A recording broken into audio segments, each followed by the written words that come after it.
Well, welcome to the RedDeathMask stream. I guess I didn't realize that my chat, it looks like you guys have been having fun in chat waiting around for me to get my shit together. Um, I did not realize that the chat opened up as soon as I started the live stream, which is funny. Um, but that's one of the benefits of being a amateur streamer is that you make a lot of mistakes and embarrass yourself, and it's very fun. Um so yeah. So thank you so much for stopping by. Today we're going to be reading some spooky stories as per usual. Um Most importantly though, or maybe not most importantly, but I do want to give special shout out to The Bitter Question, which is book 1 of the Bitter Verse. Now, I guess you can get it on Kindle or it's on Kindle Unlimited maybe, which is pretty dope. Um,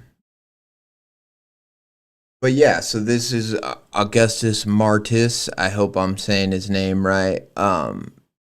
It's pretty badass. He made a book because of because of Creepcast. He started writing. Uh, Here, I want to go. Yeah, I wanted to read his foreword because it's pretty. Oh, it's pretty cool. Pretty inspiring stuff, and yeah, it's just I think it's pretty dope. We're gonna read one of his stories afterwards, and then we're gonna get into rude dudes. I worked at a cemetery. Graves dig themselves. So it's pretty exciting stuff here. Sorry, I gotta make sure I can see the chat. Thank you for doing the wellness check on me, guys. I sorry I took my time getting ready. I blame I blame let's see. Yeah, I blame solar flares, and I blame communism. Yeah. Let's get a little. Well, I guess we don't need mood music for this part.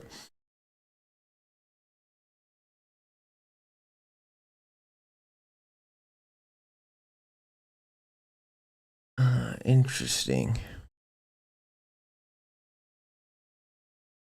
I'm still blink. So this is the forward, author's forward from The Bitter Question. I'm still blinking at the screen, half expecting someone to lean over my shoulder and say, "Nice mock-up. Now where's the real book?" Yet here we are. My first novel has been loosed into the wild by my own hand. I have been chasing stories since I was 12, filling spiral notebooks underneath or under the mattress and sneaking fan fiction onto classroom computers. But I never imagined that pressing publish would actually happen one day. Those early pages were thin reflections of whatever worlds I had just inhaled. When I first picked up the lightning thief, Rick Riordan showed me that mythology could wear sneakers and crack jokes. Patrick Rufus proved to me that prose could sing without losing its bite. Brandon Sanderson, with his clockwork magic systems, handed me the blueprints for building a universe that actually holds together. Their shells became my syllabus. Their craft, the permission slip I needed to try harder. I can only dream that one day they may read this and know how much their works have inspired me. Life, being far less tidy than a 3-act structure, swept me out to sea. I enlisted in the United States Navy and traded lore and world building for nuclear reactors and sea trials. Shipboard nights were loud and endless, but I never had trouble imagining new stories when underway. When a medical discharge sent me home sooner than planned, life demanded many things, and writing had to take even more of a backseat. If you are reading this forward, you are about to step into a world where memory is currency, divinity decays, and a single whispered choice can splinter a life. I cannot promise safe passage. My narrator has pried up floorboards best left unbothered. I can promise honesty. Every page carries fingerprints from the kid who wrote terrible Dragon Ball Z fan fiction on his old PC, the sailor who learned that storms can be calmer than home during shore leave, and the veteran piecing together what comes after duty ends and your body betrays you. But after my 4th back surgery, I had a moment of clarity. I was laid up on my couch, buzzing with painkillers, and listening to the newest episode of Creepcast covering the story Tales from the Gas Station.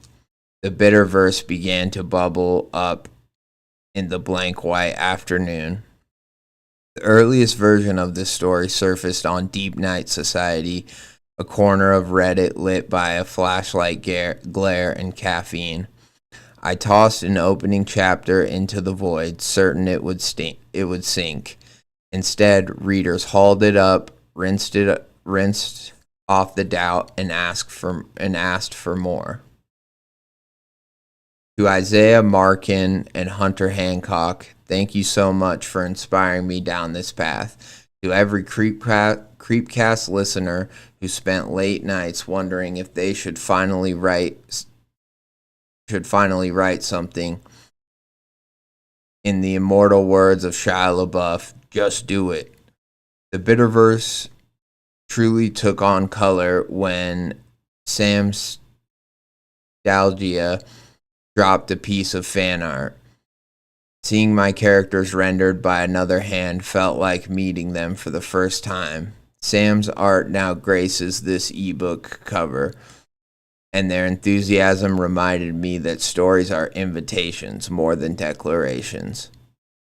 Chris Egbert also deserves recognition for patience. He endured countless games of Apex while I refused to shut up about this story. But he was also there for every part being dropped, and for that I'm thankful.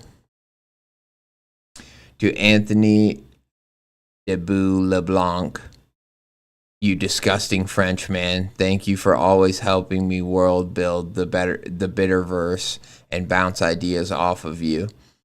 You are really the best friend a writer could ask for. To every beta reader who marked up draft after draft, thank you for lending me your clear eyes when mine were fogged with overfamiliarity. You spotted the cracks before the foundations set and showed me the places where the marrow of the tale was trying to shine through. And most of all, thank you, dear reader. Thank you for trusting me with a sliver of your time. Remember, sometimes the cost of an answer is more than the coins you pay for it. And may the Bitterverse echo in your mind long after you turn the final page.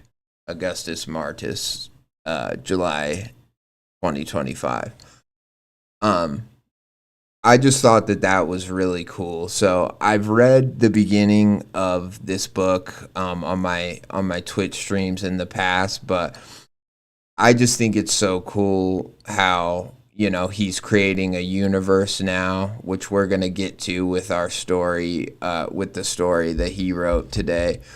But I think it's, Creepcast does a lot where they've been doing it more where they're finding books that are, dedicated to the Creepcast universe. But what I liked about this forward is he kind of lays out the roadmap for how this book came to be, how he, took his journey and took the plunge into writing, and he, shouts out these people that that have helped him along the way, and I just thought it was really cool. It's an example of, what you can do with community at your back, and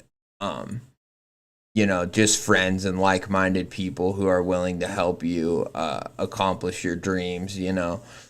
I'm learning more and more in my life that nothing happens by itself. Everybody needs help and inspiration, and just people to talk to, people to develop a universe with. And it was a really cool forward that I think is really inspiring to me as a writer. I hope it's inspiring to other writers, and it just kicks ass. And from what I've read of the story, the story kicks ass, and I'm excited to delve deeper into into the universe. I'm excited to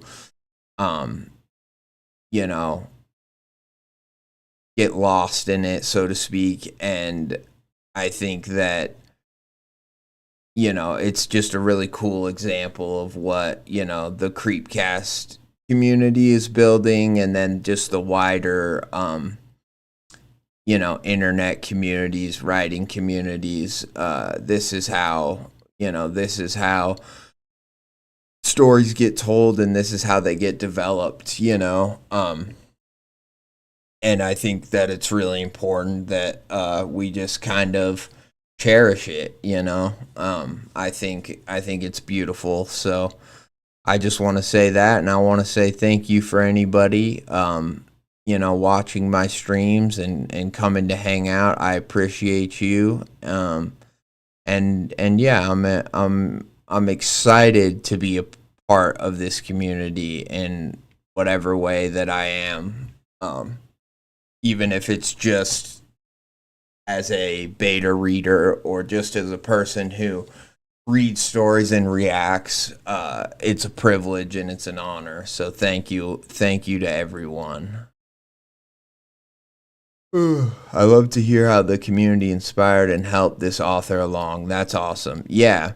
And it really does seem like this, maybe he's written some fanfic and stuff, but it's like it was his first kind of story that he posted online, and like he said, the first part people liked, and it just continued from there. And I think that's really awesome.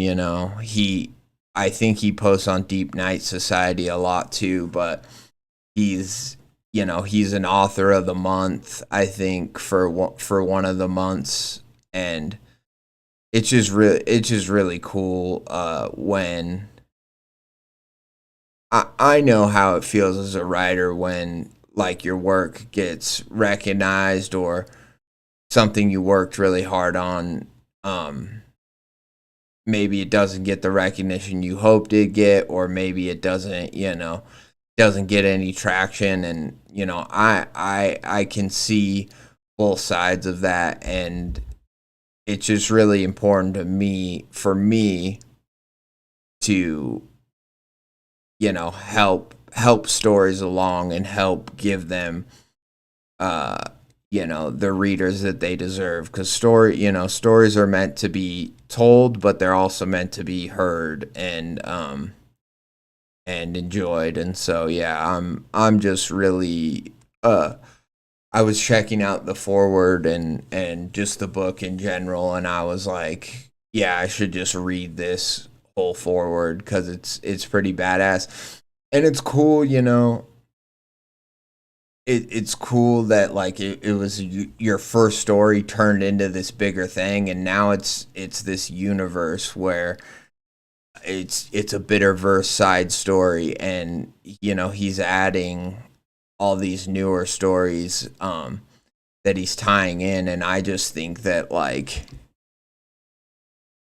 yeah, that's so I don't know if brave is the right word, but it's so like that's such a big undertaking, and I am like I know that some people write like that where they think out a whole kind of world or they do world building, and he's got all these posts about world building and stuff on here, and it's super cool, man. It's here, let's go. Like, so these are the Caver Gang stories, the original posts, but he's also got like world building overview, cosmic structure, metaphysics, part 4, the paled crowns, like uh you know, the forgotten furries or furries, I don't know. Anyways, very very cool, and I like, you know, there's some of these other Reddit authors where they have like the guy who wrote there's a woman in the room, and they have these giant like org charts that show how all their stories connect, and I just think that that's badass that, you know, we've got another one here for us to check out. And then like even down to the fan art, the artwork being somebody that just, you know, posted a drawing that they made of the story is the forgotten furries, yeah. um or furies, maybe, I don't know. Anyways, but yeah, it's just it's badass that he is just expanding this story, and I think that that is like, it must be so fulfilling as a writer to have a universe that you can just keep adding to, rather than like, well, I just have to create a whole new story, or, you know, all my stories just kind of take place in the real world, and, you know, from there I got, you know, each one just starts over new. I think it's pretty bold to create this whole new universe, and that's badass. No, you can't forget them. You cannot. And so yeah, and then let's see. Um I don't know if I'll have any call-ins today. I mean, we might try it. We'll see just kind of how that goes, but later in the stream, after I read some stories, we might just try to get some people on the call. Or if you're you know, people in the chat, and just if you're ever wanting you know, to hop on a call or to read a specific story or anything, just message me in Discord, message me message me on Reddit, and, you know, there's always room for me to have somebody to read a story with, or to just talk about a story once I've read it. Ugh, but let's get into it. Let's do it. Let's get some music going here. Beautiful. The Bitter Disclosure, a Bitterverse side story. Even 40 stories above the city, the evening air felt heavy with unsaid things. Interesting. 40. So I'm guessing this is like in a high rise in a city. Evening air felt heavy with unsaid things. The rooftop terrace of the luxury hotel was draped in fairy lights, and a low murmur of familial voices. Long tables were covered in white linens. Crystal glasses caught the glow of candles that flickered like distant stars. I stood slightly apart from the cluster of cousins and aunts, fingering the rim of my empty soda glass. At 31, I thought I'd gotten comfortable with myself, but tonight I felt strangely set apart and exposed. My younger sister, Jenna, in the process of getting her doctorate for business psychology, sidled up beside me with a gentle smile. "Nothing too strong in that glass, right?" she asked softly, tone teasing but eyes sharp with reproach. "Just Jack and Coke, hold the Jack." I toasted the glass to no one and took a small drink. I shrugged and attempted to laugh, a familiar guilt twisting in my chest. Tonight marked 1 year sober, to the day. She nodded, visibly pleased, but something still hovering behind her eyes unspoken. She drifted back to mingle with the strange relatives gathered for our semi-annual family reunion, leaving behind a whisper of worry that stayed stubbornly in place behind me. Music played softly from corner speakers while older couples swayed gently to some muted love song. Laughter and clinking glasses briefly softened any underlying tensions. I sipped my soda and scanned the terrace, enjoying the warm night breeze. Mid-sip, my gaze snagged on a tall figure standing isolated on the far side of the terrace. A stranger among my kin. Somehow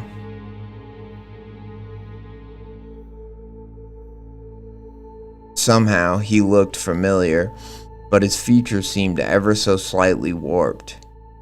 He was observing my family from the shadows, eyes catching the flickering glow of the fire pit in a way that gave them an unsettling, predatory shine. A wolf lingering at the fringes of an oblivious flock, calmly selecting his prey.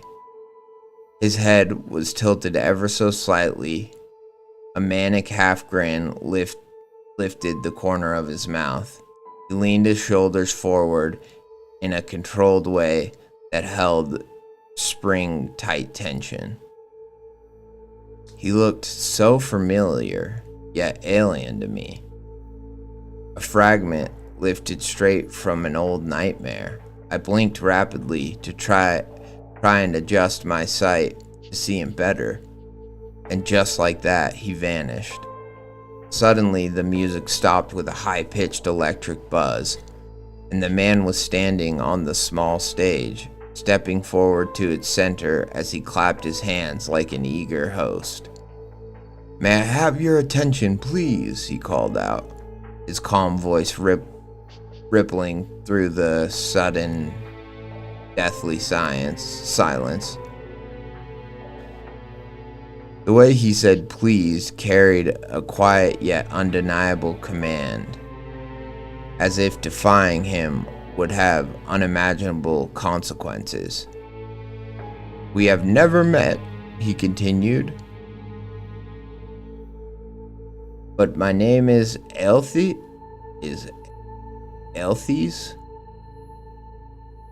But my name is Aelthes." The name felt feminine in a way I couldn't quite place. More than that, though, it felt old and yet new. A name that had once been something else entirely, but had decayed into a form alien to our shared reality. "What do you want? Who invited this guy?" my Uncle Gregor called out sharply. Uncle Gregor was the current CEO of the family business, and his voice held the edge of a man who was used to getting what he wanted.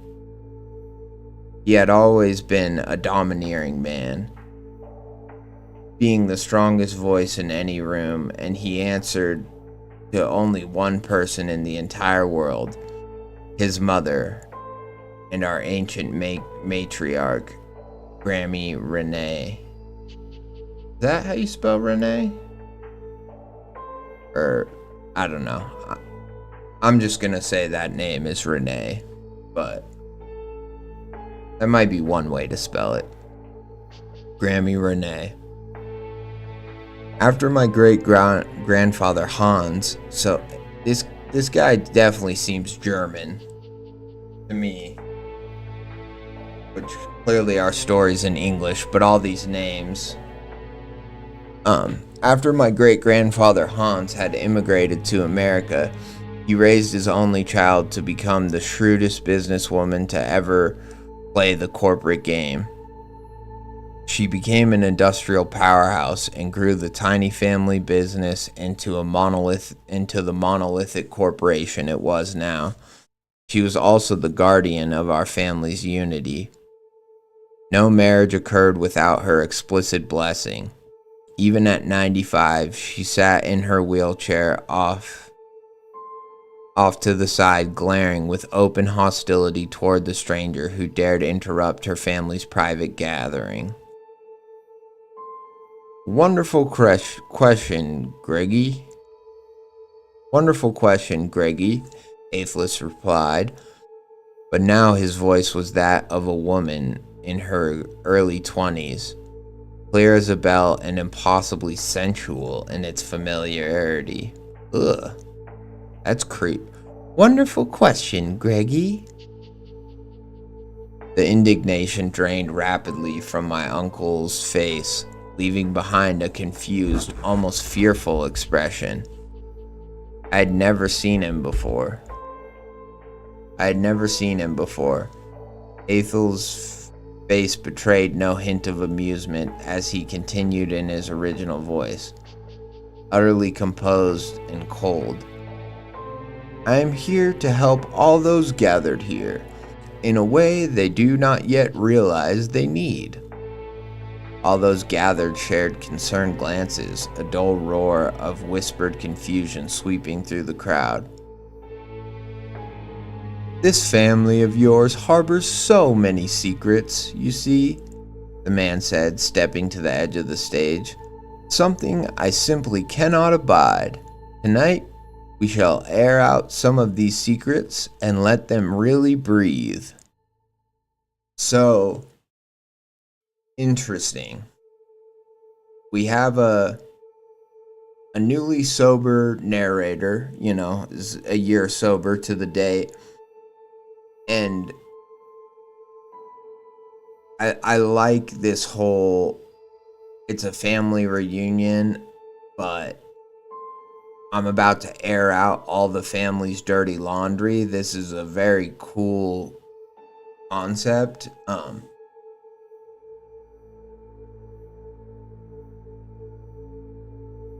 Yeah, the names are the names you could tell are very,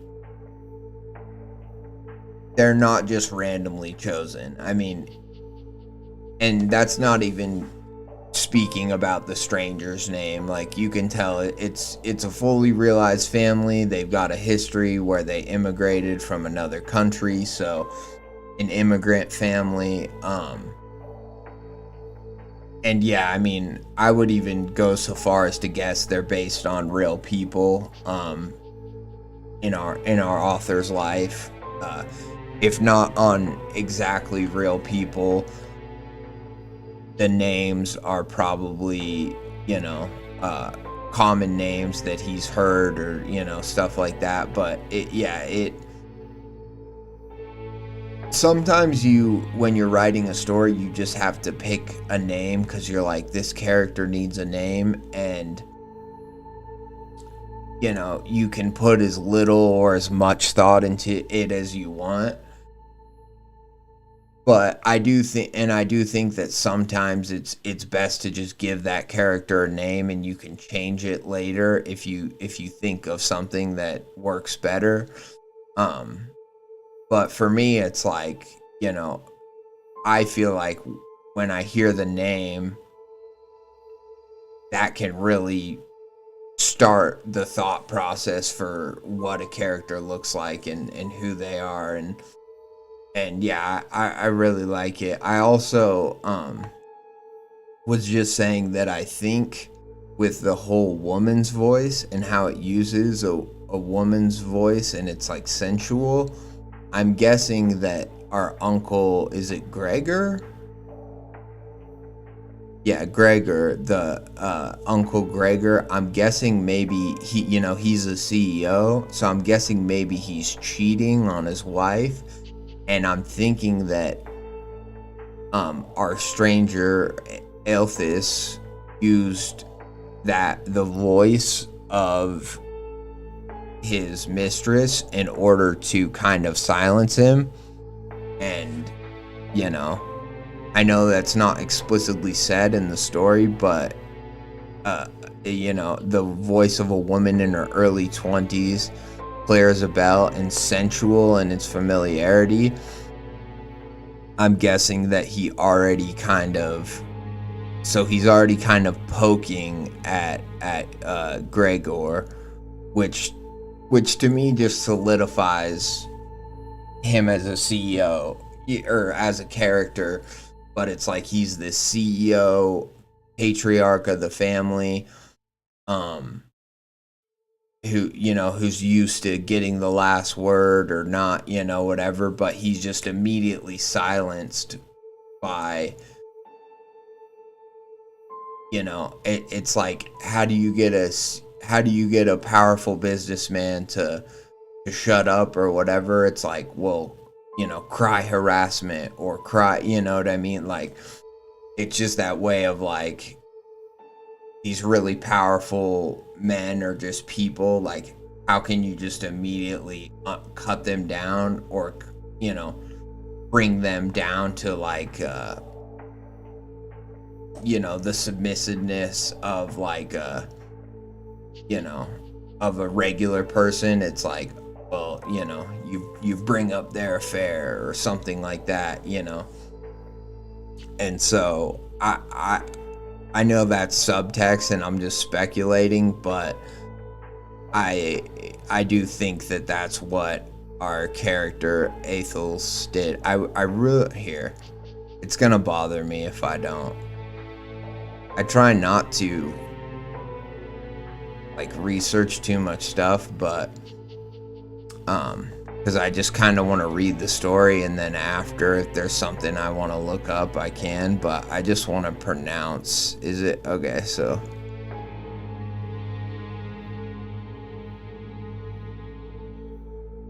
not amethyst.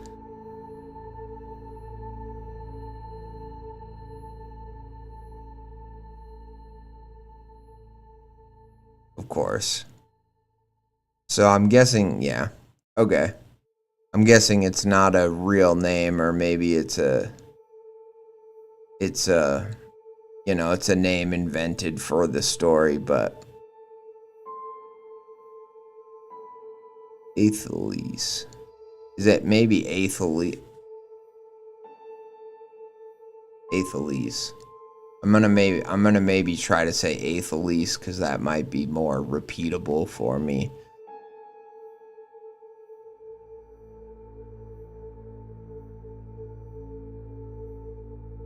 Atheles.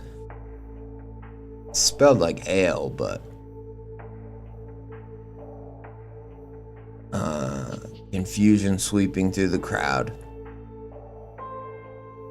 This family of yours harbors so many secrets, you see, the man said, stepping to the edge of the stage. Something I simply cannot abide. Tonight we shall air out some of these secrets and let them really breathe. I let out a deep exhale. I hadn't realized that I had been holding my breath, and somehow the command of the stranger had forced me out of my daze. I took a sip from my glass to clear my throat, wishing that it burned even just a little. Wishing that it burned even just a little on its way down.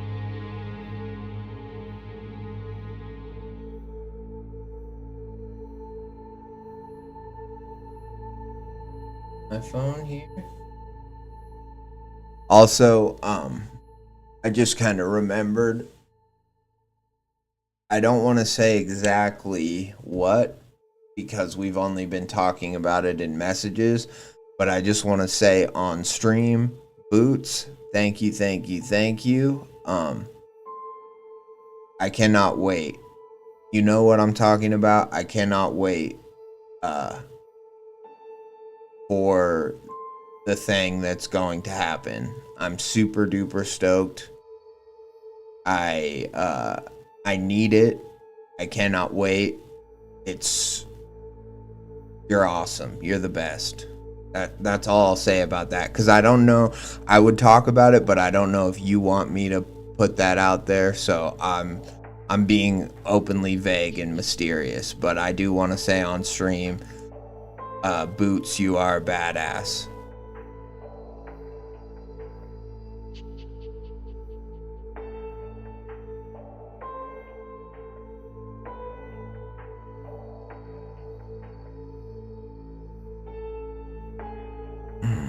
Wishing it burned even just a little on its way down.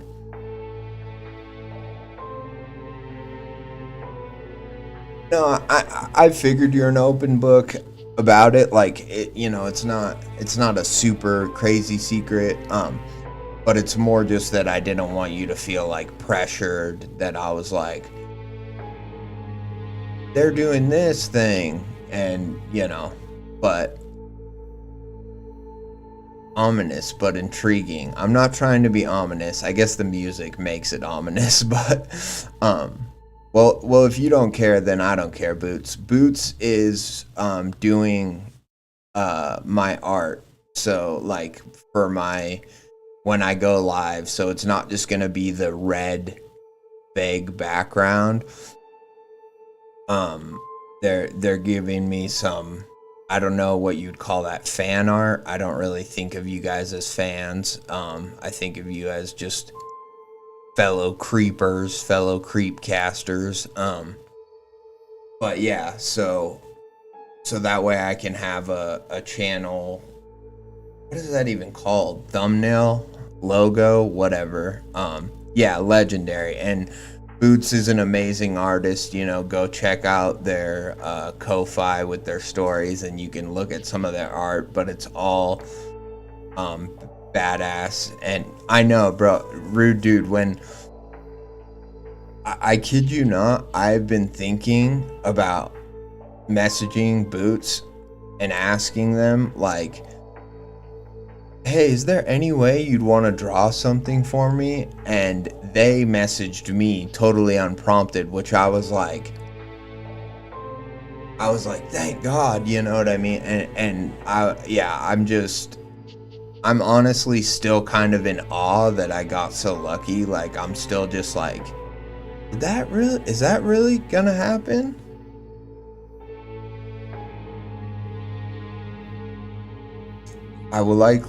This is Boots. I will likely have some downtime in an immediate future to sketch. Been juggling back and forth on fire, so I'm really just deflated on the creative front right now.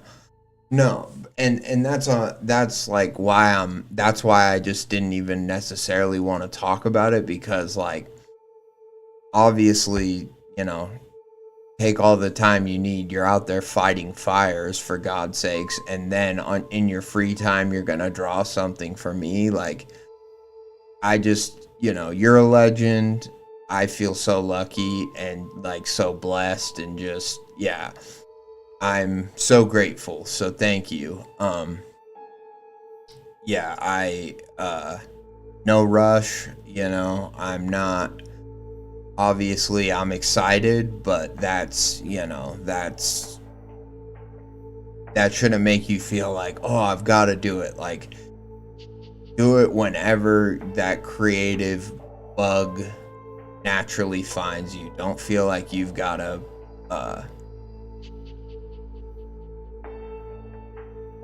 I'm just hurry up and waiting in Colorado, LOL. Yeah, well, that is the nature of, fire season. It seems like for everyone.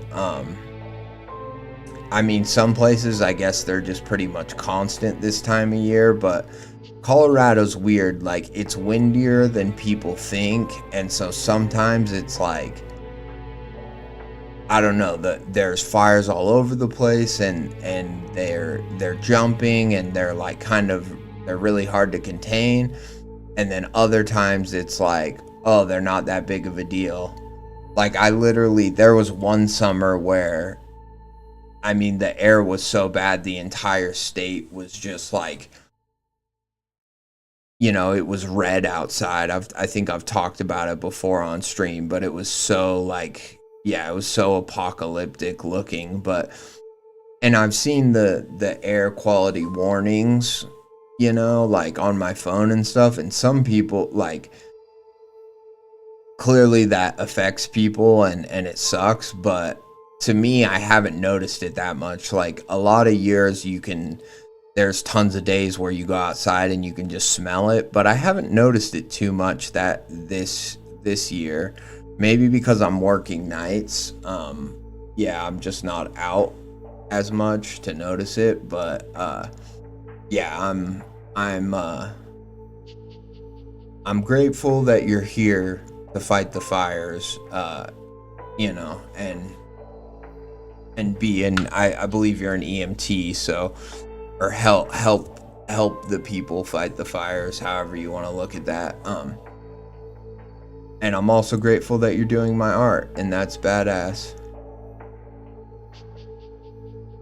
Yeah, those rad days, yeah, they're pretty rad. I mean, again, like I said, it looks apocalyptic, but and it's somewhat scary, but it's also really just crazy and cool looking. So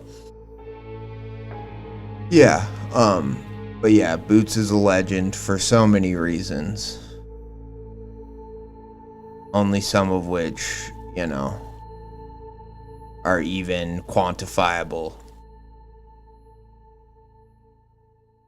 But let's get back to the story.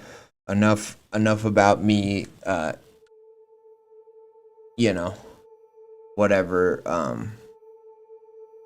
enough about me nerding out about that I'm gonna get some artwork.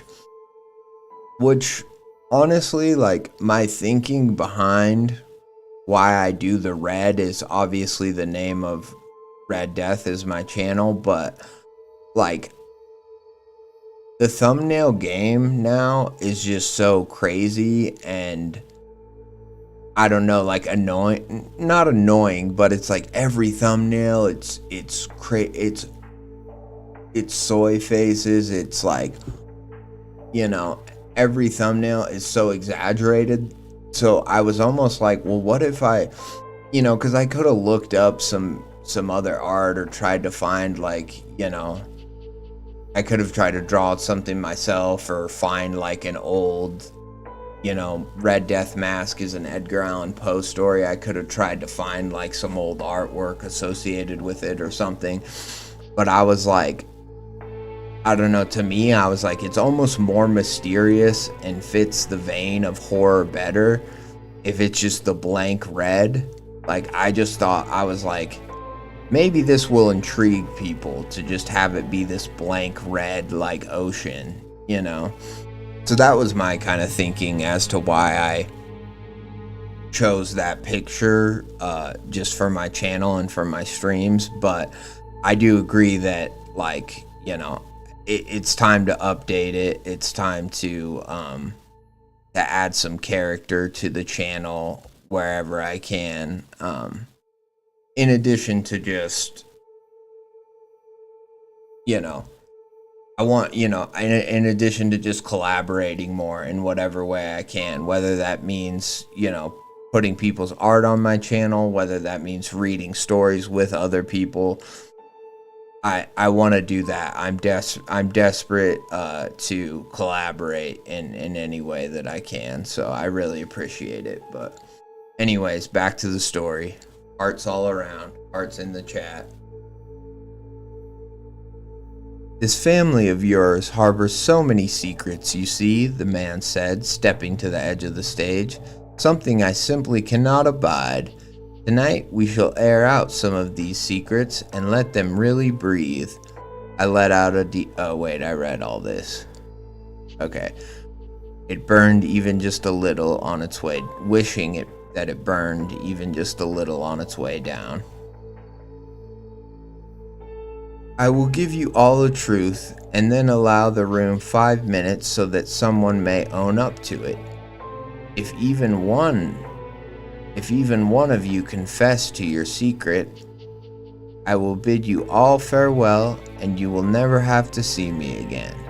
If no one does, I will out them myself, and then we shall continue. Interesting. So, it sounds like he's just gonna say, like, a truth, a secret, but not say who it involves. And if they fess up, then they'll... Interesting. But also, I believe, because he seems to be some sort of truth god, is the way I'm kind of reading this. And so I imagine that if somebody fesses up to something that isn't them, he'll also know, and he won't accept that, you know? Because otherwise I'd just be like, it was me, now get the fuck out of here, you know? I'm always thinking of how can you get the creepy stranger out of the family reunion fastest? Uncle Gregor had obviously had enough as he climbed the 3 steps onto the stage and went to grab Elthely's elbow. The man cast a stern look onto my uncle and said words in a language I couldn't understand. Uncle Gregor immediately lost consciousness and crumpled to the floor in a heap, head bouncing off the hardwood with a thud. Well, shit. The room broke into a panic, the sound of doors being forced against. Some invisible locks rang out loudly with harsh words. I stood unmoving, staring at the unblinking smile on Elthely's face. No one dared to charge him now. Whatever he had done to Uncle Gregor was enough to dissuade others. I would have missed what happened next if I hadn't been watching the interloper so closely. He turned his smile down to my uncle and spoke a whisper. The burly man suddenly flailed his arms and scrambled off the stage in a whirlwind of limbs and loud cursing. The back of his head leaked a small line of crimson onto his white sports jacket, but otherwise he seemed completely unharmed.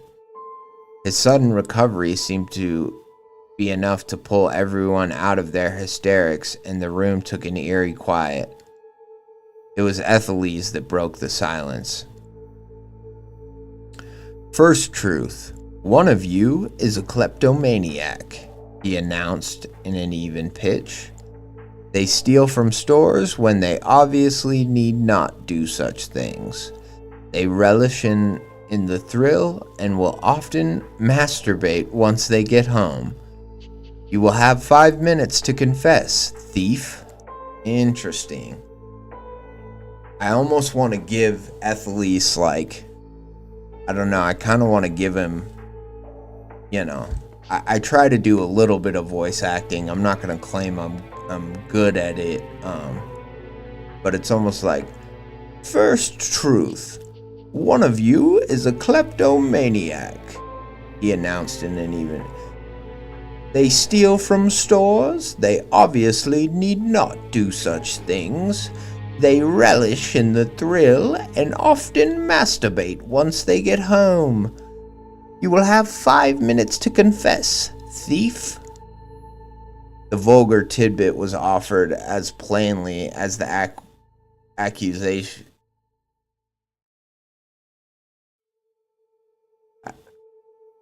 Yeah, the vulgar tidbit was offered plainly as that.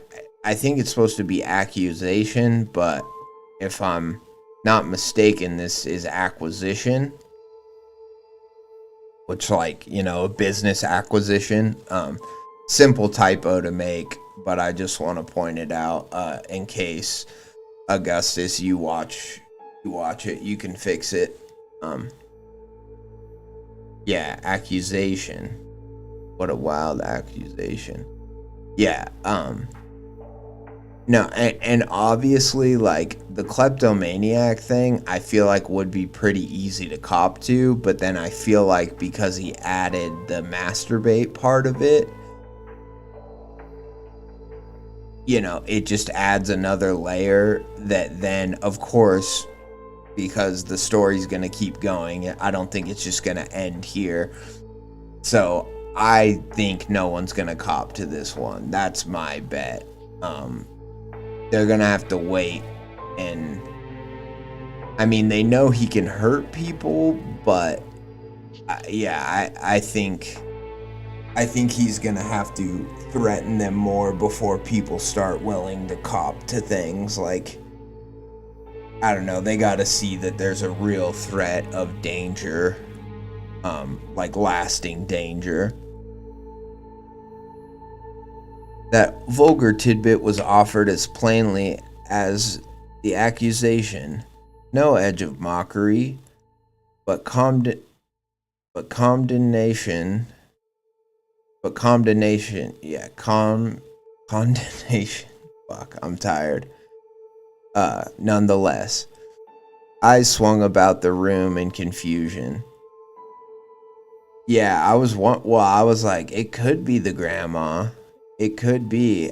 It's sick to think that, but a lot of people I've heard, wheelchair is a common thing for thieves to use because they can hide shit in it. And so, like, I've heard that people do that, or the little rascals at Walmart. I heard that, like, the loss prevention people will key in on those people, especially if they're grabbing a lot of stuff, like, because they put it in that little basket in the front, and then they hide stuff, you know, like in their shirt or underneath, whatever, by their legs and stuff. And so, yeah, I could see that it could be the grandma. I could also see that, I mean, we don't really know much about any other family members, but I could also see this be a multiple thing where somehow, like, multiple of the people there could be kleptos. Like one person might be like, I might masturbate when I get home, but I'm not thinking about the stealing when I'm doing it. You know, like, maybe one person is like thinking that in their head, and then the other lady's like, or the other person's like, oh, that's definitely me.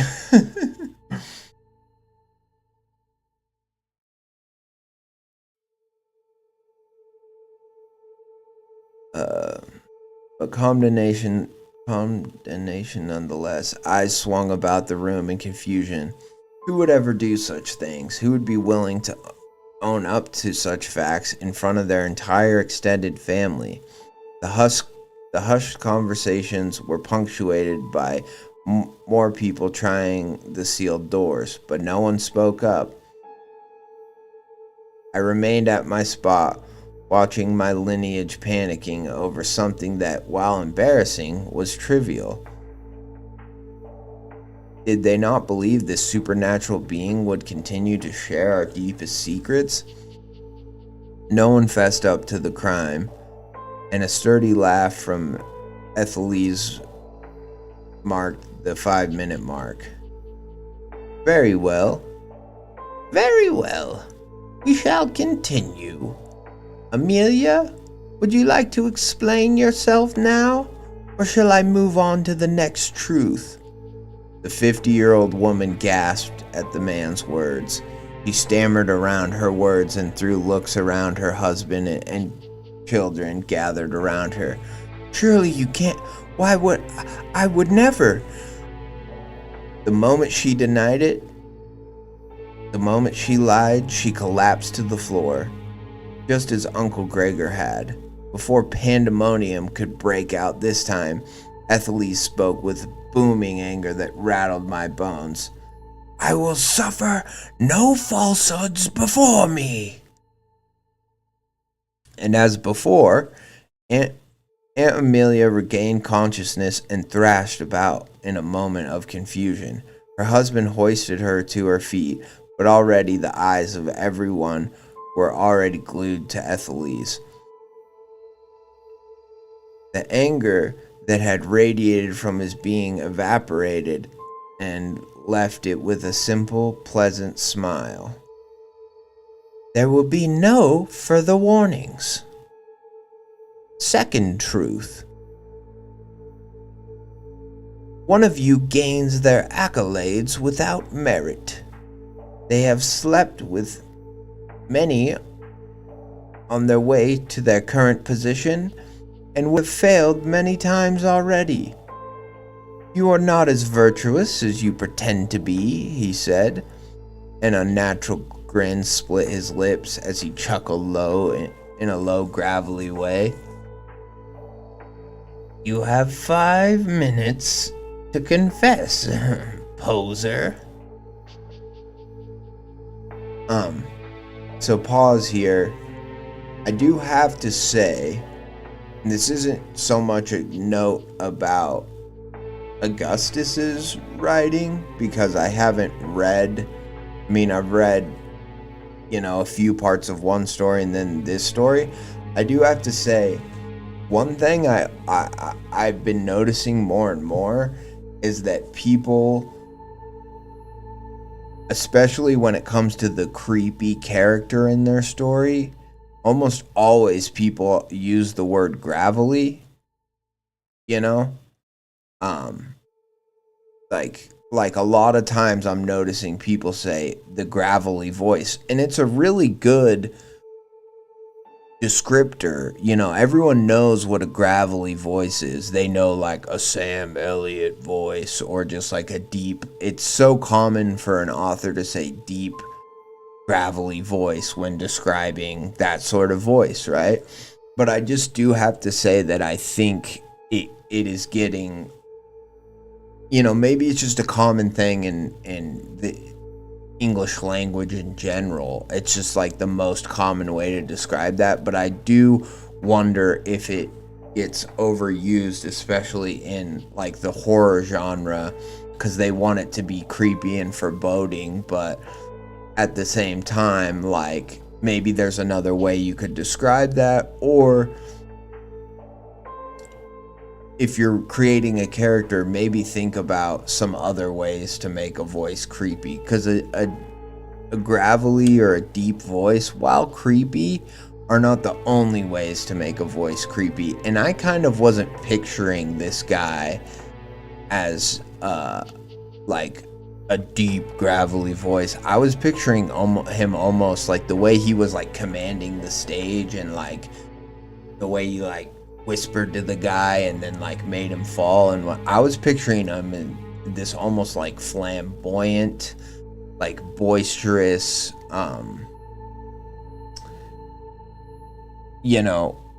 truth teller who,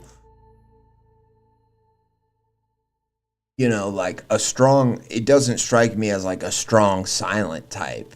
His whole thing is he wants the truth to be known, and he doesn't want to suffer fools and blah, blah, blah. And I don't know, to me, that just almost gives a vibe of like a more fanciful, like not necessarily. And his voice just might have sounded gravelly at this one part, this low, gravelly way. But it's just something that I think is worth mentioning, because if you read a lot of horror stories like I have been, and you just notice that people, writers especially, are like low, gravelly, so it must be menacing too. And I don't think that it necessarily has to be that way. I think there are a lot of ways a person can be menacing, and the way he's kind of like busting in and out of these really angry, and then he's really happy and smiley all of a sudden, like, to me that doesn't quite jive with like low and gravelly. To me that seems more like manic, and he's got this like bipolar anger, and then he turns back to, oh, I'm gonna tell you another truth. And to me, I think that it's very creepy, don't get me wrong. So it's already creepy. So like I just don't even know if you need the low gravelly thing, or maybe there's, maybe there's some other way to just be like he chuckled in a he cackled, just even using the word cackle, like he cackled like a, people say cackled like a hyena a lot. That would be one way, but there's probably some way to say that, and I just think low and gravelly doesn't quite fit this character. Small note, but I don't know. I think it's worth mentioning, and I think it's worth mentioning how often people with their antagonist in a story, they're like, he had a low, gravelly growl, whisper, whatever, whatever it may be. I think it's just worth bringing up. But anyways, back, not to get too sidetracked or too caught up on one thing. I just wanted to mention it.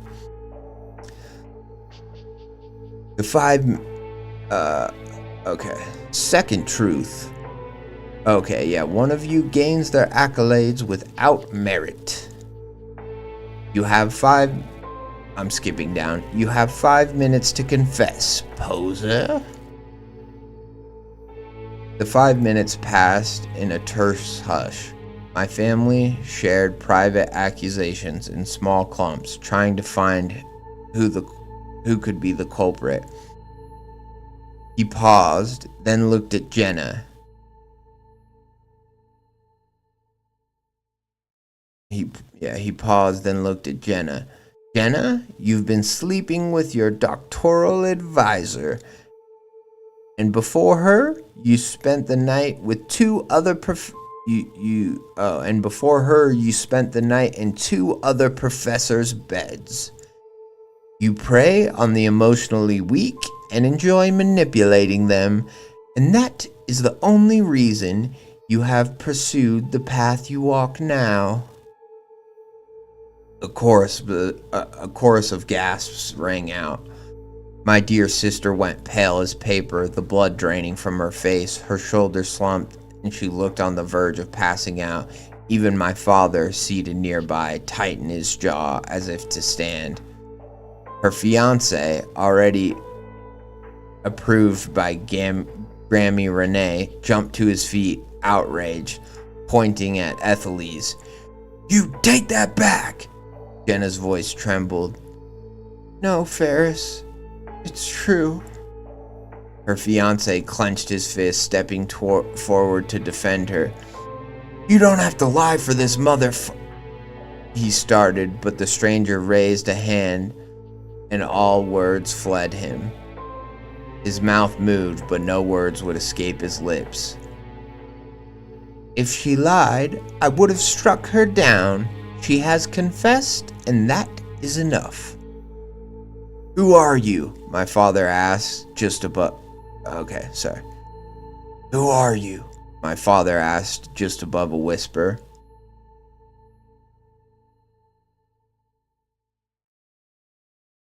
This is so awkward. What, the grandma?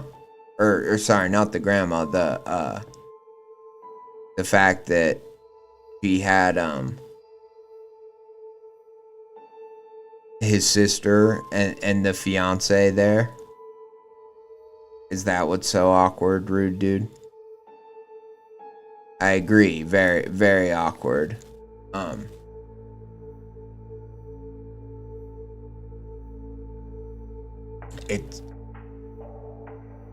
It's kind of interesting to me that the guy like tried to defend her and that then she confessed, which ultimately is good because then she didn't get passed out. But I guess the guy can't storm out, but I'm surprised the fiance didn't just be like, what the fuck? Yeah, I mean, the whole story is, yeah, obviously it's very awkward. I think the whole story is,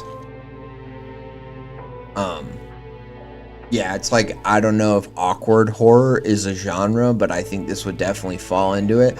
But I think the horror ultimately comes from, for some people, their reputation in and amongst their family, especially like their extended family, is like the most important thing to them. Like, like some people, it's like they don't care what people at their work think of them or whatever, but their sister, like, have you ever had that where like a family member, like, they never, for instance, like clean, say, their living room, like it's never that tidy, but then all of a sudden their sister's coming into town and they're like, I gotta vacuum, I gotta, and they're like dusting shit they've never dusted before in a house, like. So that, I think, is where the horror comes in from this story is, we all have those certain family members or whatever that we like want to impress, or that we want to like put on our best foot forward for. And now you're having your worst whatever secrets aired out in front of not just that family member, not just Gammy, Renee, whose opinion matters most to you, but in front of everyone, even the parts of the family that you hate or the ones that you don't care about. And so it's like, that's where the horror comes in, is that they not only does Grammy think less of you, or Gammy or whatever, but now that cousin that you hate because she got drunk at your wedding, or whatever reason you might hate her, that cousin, who you've always thought yourself better than, now she knows your deepest, darkest secret too. So I do think in that sense it's a very smart horror, because in a lot of cultures, I mean, family is the only people who matter, the only people whose like opinions you have to deal with for the rest of your life. Like, if it's a boss, if it's even a love interest, somebody, it's like, well, at the end of the day, it's like, I could always, we could always break up or whatever, even this fiance, it's like, well, they can just not get married, right? Obviously she's cheating on him, and so that's kind of fucked up, and so it's like they can just move on. But Jenna is screwed in the eyes of her family. Maybe her fiance will stick around, maybe not, but regardless, the rest of everyone in her life is basically just gonna be like, you're kind of a fucking terrible person now, and that is horrifying. Reputation, I know it's like a theme in a lot of like old movies, or not even old movies, but like movies that take place in older time, where they're like, your reputation is all you have. I just watched The Crucible, recently, and that's a big theme in The Crucible. You have John Proctor and, just leave me my name, it's all I have, how are my sons supposed to bear this name, and that sort of thing. And yeah, it is, I mean, it's so true to a certain extent. How will we be remembered if not by our name? And there's so much weight to that.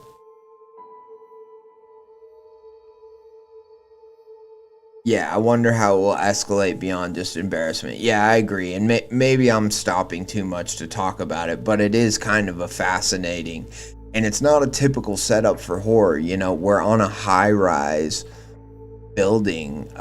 We're not in a typical setting, but it is terrifying. It's social horror.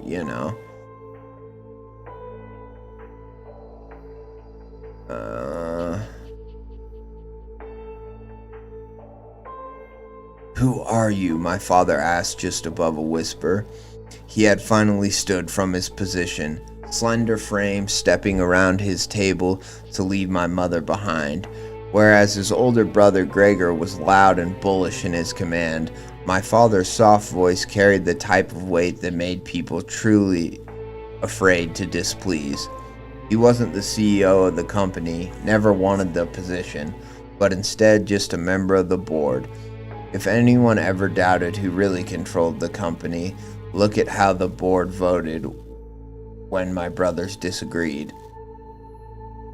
My name is Ethelise, and I am here to reveal the truth. But who are you to come before my family and expose our secrets? His tone was edging dangerously close to threatening, and I had to stop myself from grabbing his shoulder and pulling him back to his seat. Ah, Ethelise said with a wry grin and tilt of his head.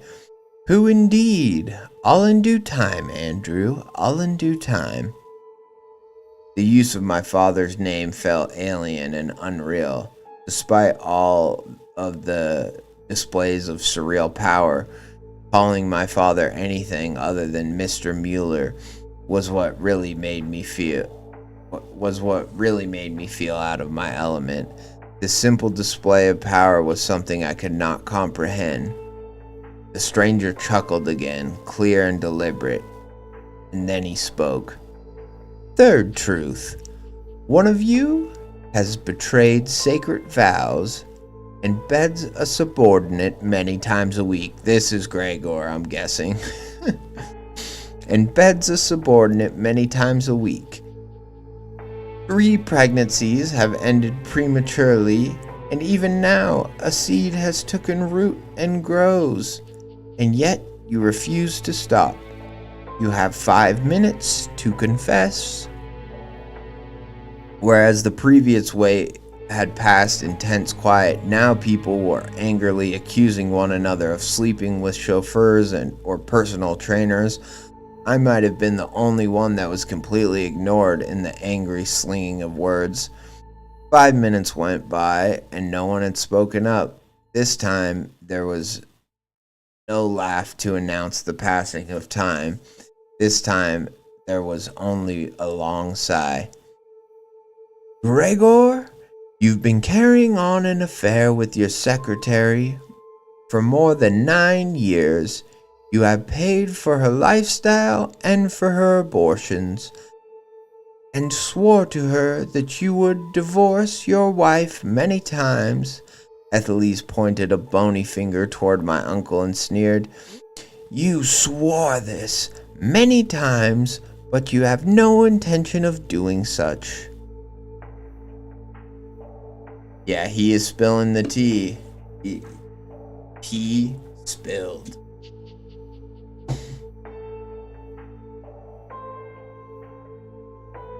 The words washed over the family like a wave of Arctic water. Gregor's face drained of color as he froze in place. His wife staggered back, hands flying to her mouth. Others stared at him in disbelief. Gregor pushed away his chair angrily. This is slander, he shouted, voice trembling.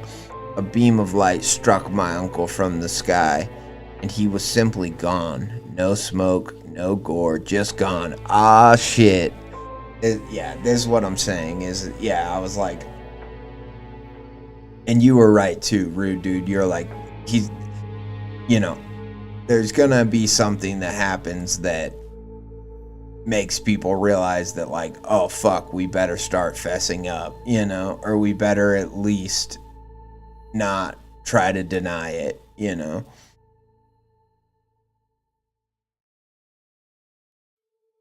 My aunt wailed and stumbled away from the spot her husband had been. His children screamed in disbelief, trying to find words for their grief. My mother staggered back into a chair, covering her face in horror. Others said nothing, either too shocked or unable to process what just occurred. Some began to mumble prayers to deities the Mueller brood hadn't hailed. Oh, mumbled prayers to deities the Mueller brood hadn't hailed since decades before our former patriarch had left the fatherland. Yeah, he just got yeeted. He just got yeeted out of existence. And I kind of like that this Ethylese guy is this powerful. Like before, he whispered something or whatever, but now he just fucking and just snap and he's gone. It's cool, you know. If you're gonna have a god, give them truly godlike powers in a story, and I like that he has that. And I like that we see a kind of a slow build up. Because that's another thing that I find like really interesting about Greek mythology and just stuff like that is they're like, well, the gods have all these crazy powers, but they also, what they really like to do was take the form of a human and like sow chaos and go have, go have whatever babies like with women on Earth, and they like to do stuff like that. Like, they were so like incestuous and stuff, and it seems like this god maybe hates that, or maybe is the kind of the remedy for that amongst humanity, but also maybe amongst the gods, his fellow gods too. Like maybe all his fellow gods hate him. Maybe that's why he's on Earth. I don't know. It's interesting. There's a lot you can do with a character that demands brutal honesty like this. Very interesting. I simply tried to blink the dark line that stained my vision where the ray of light had erased Gregor from existence. A shadow swimming down the middle of my vision like a ghost of Gregor still haunting the gathering. I tried to steady my breathing, but dread coiled in my stomach. What greater secret could this be exposed? The stranger's gaze slid around the gathering, its twisted grin showing too many teeth, and I knew. I swallowed down the taste of bile. Faces around me blurred into a haze. Fear buzzed louder than the distant traffic. The stranger's eyes had shifted to me.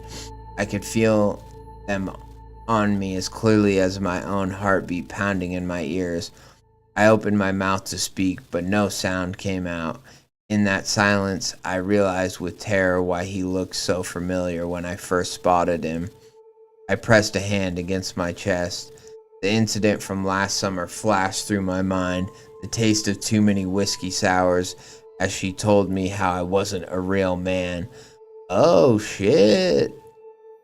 Okay, so he did something when he was drunk. That's why he's sober. The taste of too many whiskey sours as she told me I wasn't a real man. Summer rain slicking the back road I drove on, tires screeching angrily as I tried to swerve. A crumpled figure flung onto the side of the street. Final thud. Crumpled figure flung onto the side of the street. Final thud. The truth that led to my sobriety. I had buried it with my family's money and resources, yet it came back from the shadows and ruined my family's sheltered reunion. Now I know my secret will be next. I stand frozen as he walks straight towards me, each step measured. He stops right in front of me. His dark eyes meet mine. I recognize those eyes from the night exactly a year and a day ago. My breath hitches. Ethylese looked like the man I had killed. Oh, interesting. Okay. I thought maybe it was saying that he ran the girlfriend off the road, or whoever, she told me how I wasn't a real man. So I was thinking maybe he like ran her down, or maybe he didn't mean to run her down, like he was chasing after a love. But interesting. No, looked like the man killed in a hit and run exactly 1 year ago. The noise of the city floods back around me, drowning out everything but the hammering of my pulse. His eyes bore into me, recognition undeniable. The truth sinks into my chest like 1,000 poison-coated blades. There's nowhere left to hide. My secret is next. Bum bum bum. That was fun. That's a really cool character, and I'm loving, if this is what the Bitterverse has to offer, I say bring it on. I say give us more. I would have liked to see what had happened if our narrator just copped to it before he like kind of zeroed in on him like we get at the end. But I think it's a strong ending. I like that we at least get to know what his shameful secret is.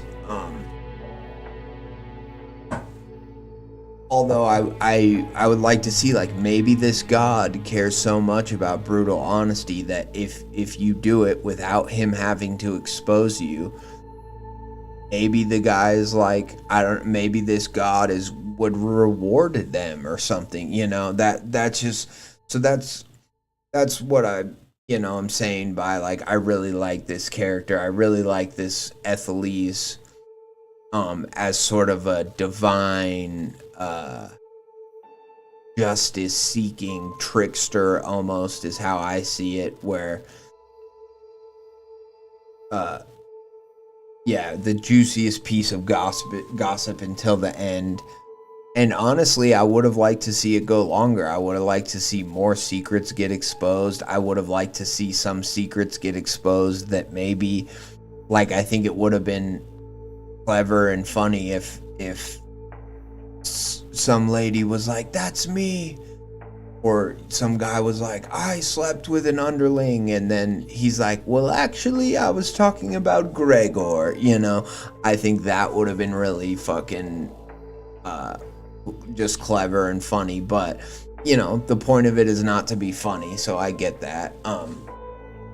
So maybe it would have kind of messed with the tone and the pacing of the story. So, you know, no sweat off our backs. I think it's a really great story, and I think it's just, to me now, I feel like I have a lot better understanding of what this, after just reading this story, of what the Bitterverse is, because I read maybe like the first 3 parts of the story,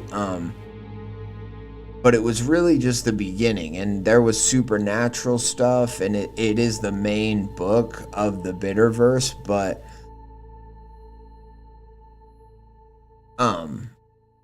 to me, this opened it up a lot more, and it really showed that there is a sort of a mythology.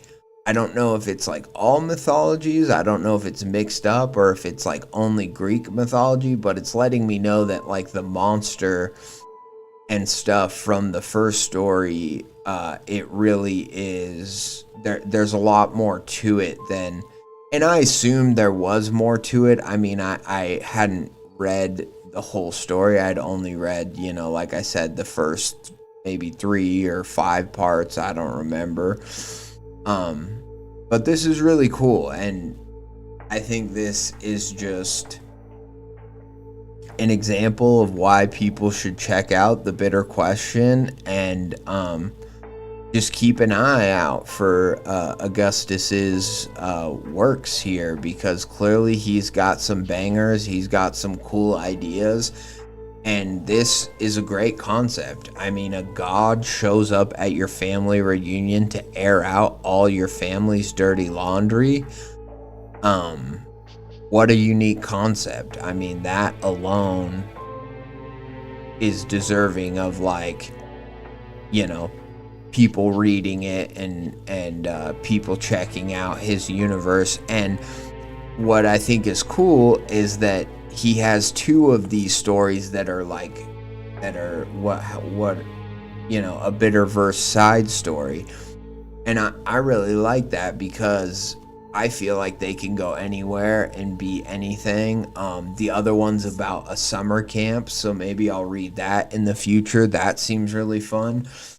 But yeah, it just makes me stoked. And I like the one and done. I like a short story. I mean, don't get me wrong, it's great that he wrote a full length novel book, but really, the short story format for me, I find so much more interesting and digestible, and I really liked this one. So hats off to you, Augustus. Thank you for the killer story. Very fun.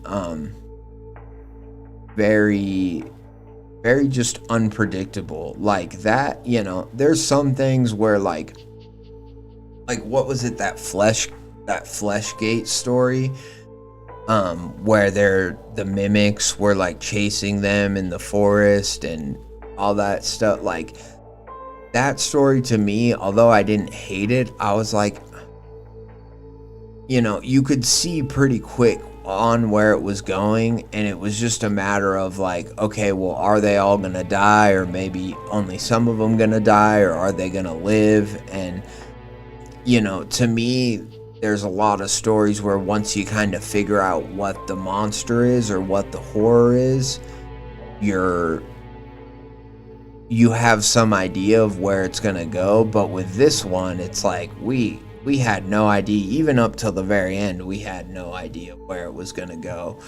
We knew that this dude was gonna air some shit out, but that's about it. We didn't know he was gonna clap his hands and a bolt of lightning was gonna kill a guy. We didn't know he was gonna like make multiple people pass out and break up families and husbands and wives, and he was gonna air out a bunch of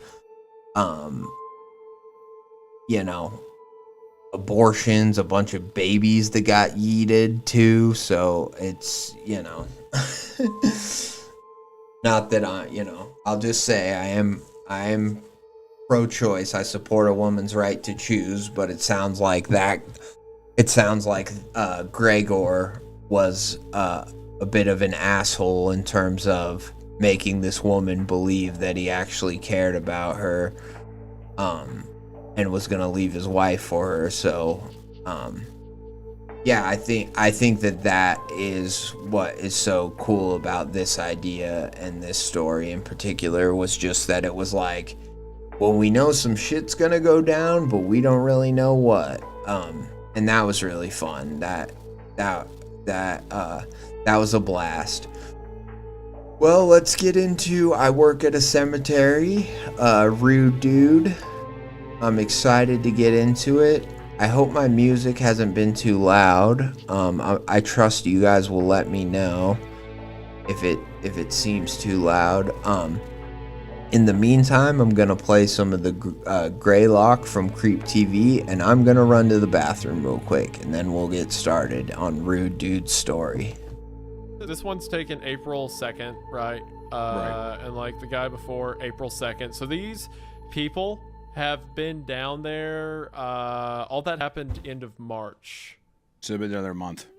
They've been down there. No, they've been down there like a few days, because it was March 25th to like April 2nd. I thought it was earlier. Yeah, you're right. It was like the 28th and all that stuff. This is what 1 week of exposure does. Could you imagine if someone was down there for like years? Yeah, 6 years. Yeah. Huh. 584. Rafferty, John. Malformations. Warning, staff have become ill after even brief time spent in patient's room. Mortality rate post-exposure currently 92%. It's like that last guy was like a toxic bomb. Yeah, I mean, if you're around him, 92% of the time you're gonna die. Yeah, and it goes through like protective suits and stuff. I heard something awful happened up at Mount Greylock. And then simultaneously, there are all of these things that have been happening around the mountain. The home invasions, the dead bodies that fell from the sky over Cheshire, the pregnancy phenomena, so many other unexplainable things. They all must be related. I feel a looming threat that... Jim Elgren, of course. Yeah. Would the government really send someone to kill me over this? Yes. Yeah, yes. You're not.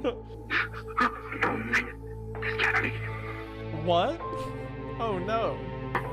No. You gotta go to... Where's the damn camcorder? Here it is. Thank God. Oh, hell yeah. If something happens to me, and you find any tapes or files somehow, please, report to the investigator, Jamie Malcolm, North Adams. Cool.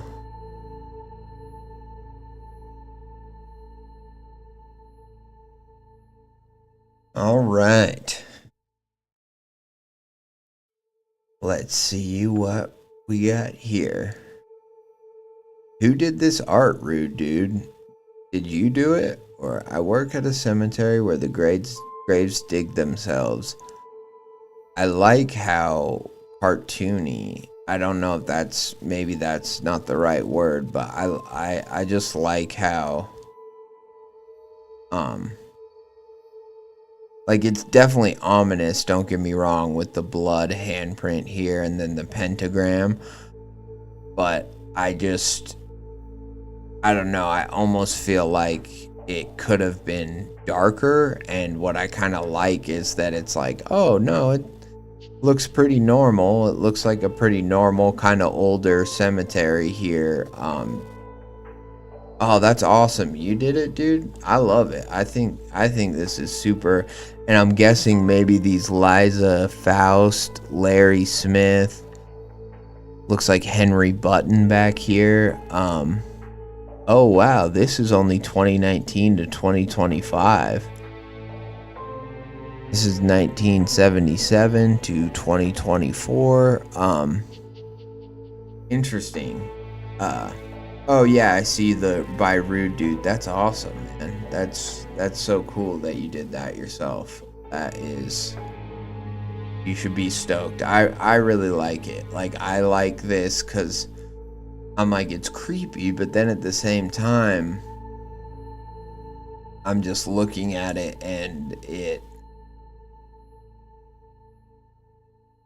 I don't know, it's very you, and with the tone, you should see his spider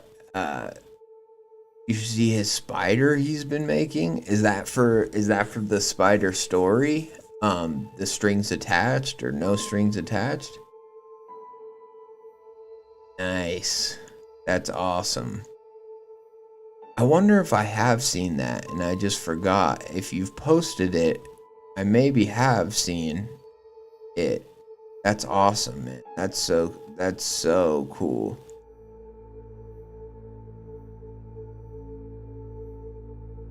The artwork came out way too cozy. I don't know.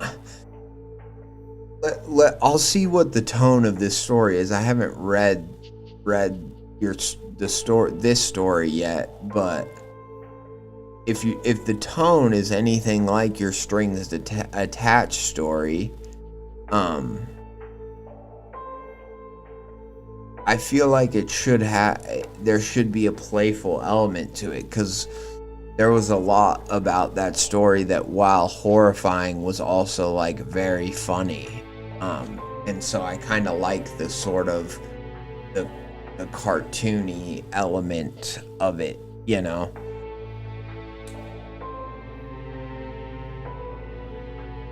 "3D model of a white widow." Damn, cool. Okay, well, I look forward to seeing that. I will definitely, you know, I certainly look forward to that. But yeah, let's not putz around too much. Let's get into this story here. I feel like that's the first time I've ever said putz in my entire life, other than like maybe like golf putts, but you know, playing putt. But I feel like that's the first time I've ever used that phrase, putz around. I don't know, just something interesting. Interesting, the things you say when you've got to talk for a really long time on stream.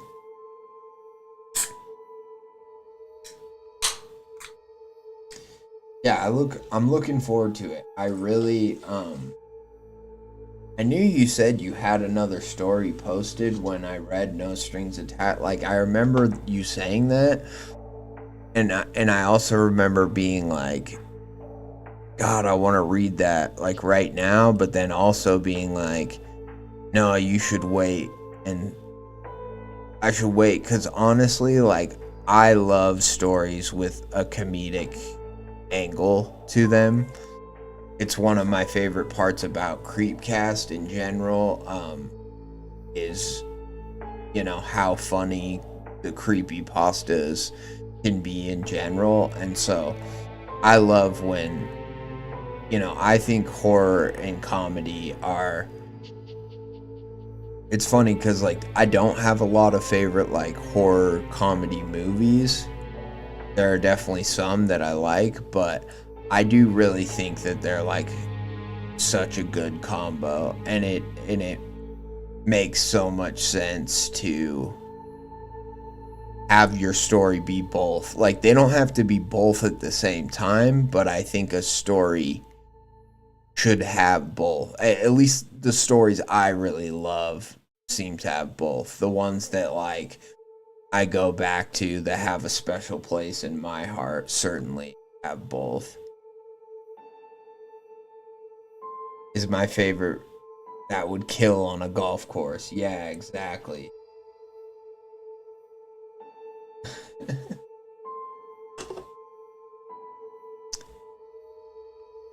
That's a good dad joke. I like it. I work as a groundskeeper at my local cemetery. However, I don't really like that title. Oh shit, hold on.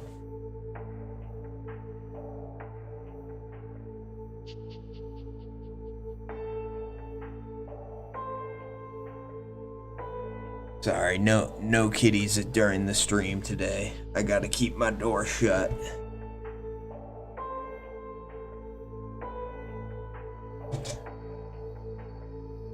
My wifey-to-be is sleeping, so I gotta make sure my door stays shut, and the kitties like to open it.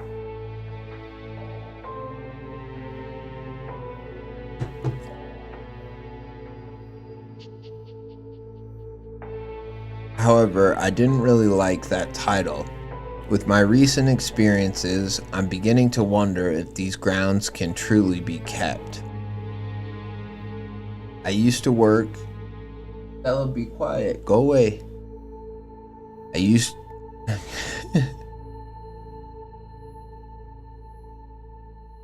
Can you hear her meowing in the background? Yeah, she's pissed, Boots. She's like, let me in. I used to work as a contracted landscaper, jumping from project to project until I grew tired of moving. My last sleep landed me in a small town where I'm staying with my sister. Right now, she is the only thing keeping me grounded.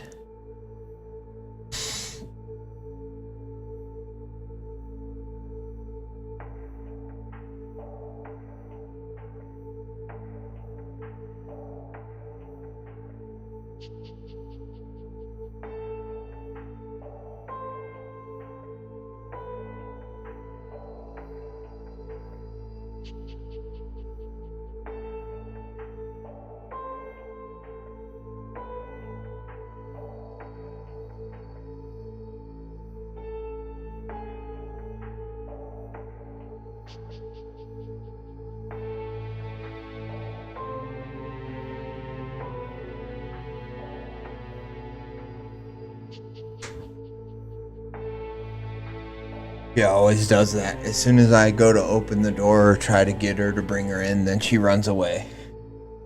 She's very smart. She's very smart like that. Anyways, sorry. My last leave landed me in a small town where I'm staying with my sister. Right now, she's the only thing keeping me grounded.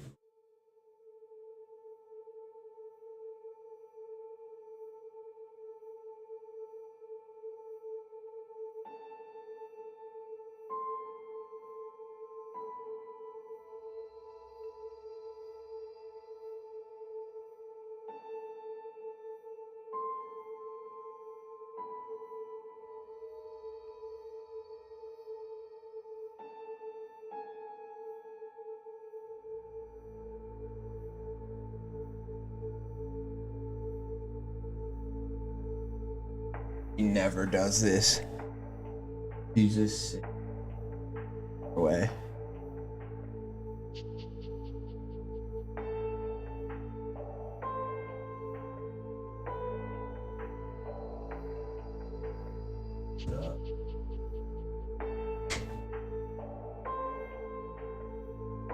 Well, now she's in here.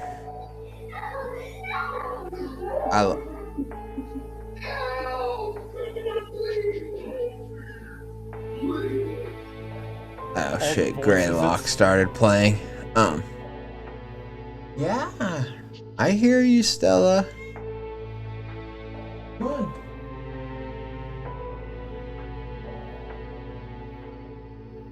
Anyways, back to the story. Sorry for the distractions.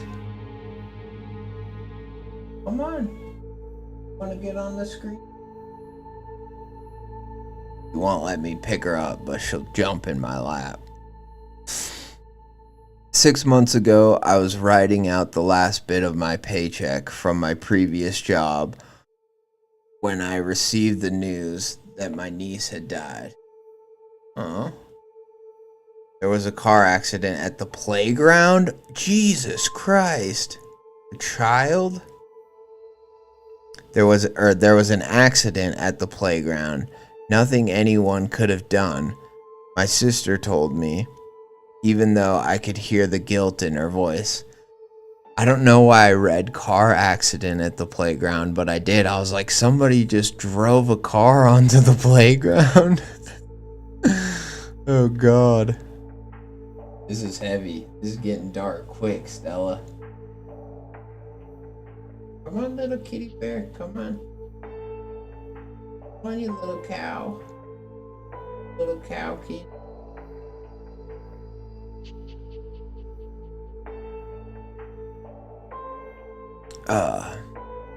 Even though I could hear the guilt in her voice.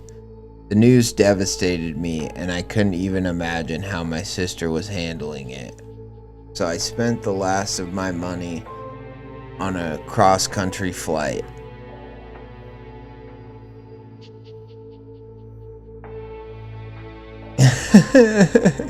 No, it was just my sleep-deprived brain. You see a word next to a word enough, and car, is so often next to accident that my mind just inserted it. But it wasn't there. That was just me.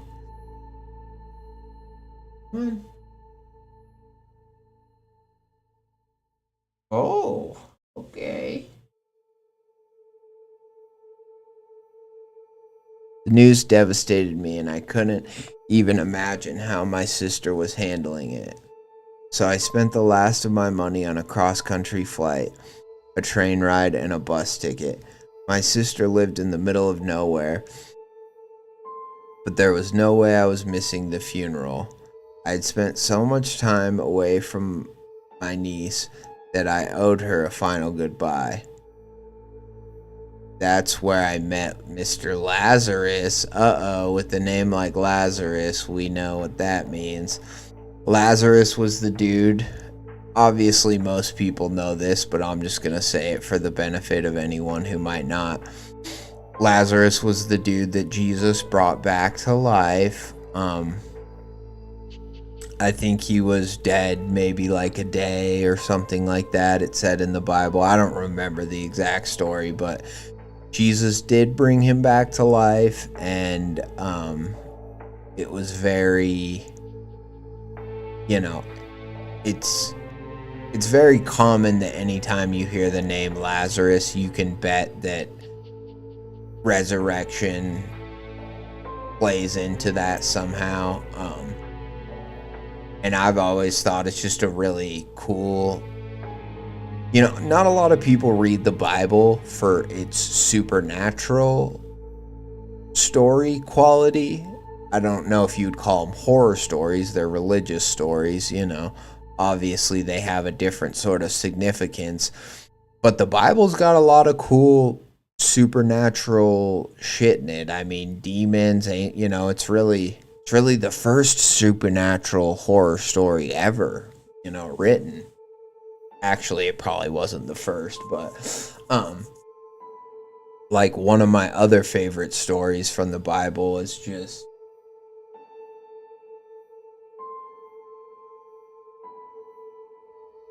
Stella, say hi. Say hi to the people. Hi.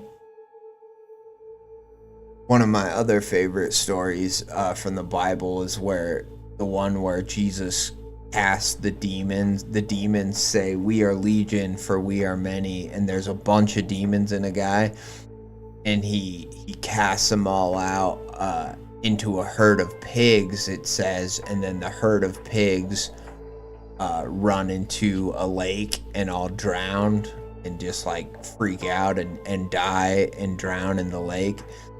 And it's, again, you're like, it has a religious significance, whatever. Maybe there's a lesson and maybe it's a parable or something.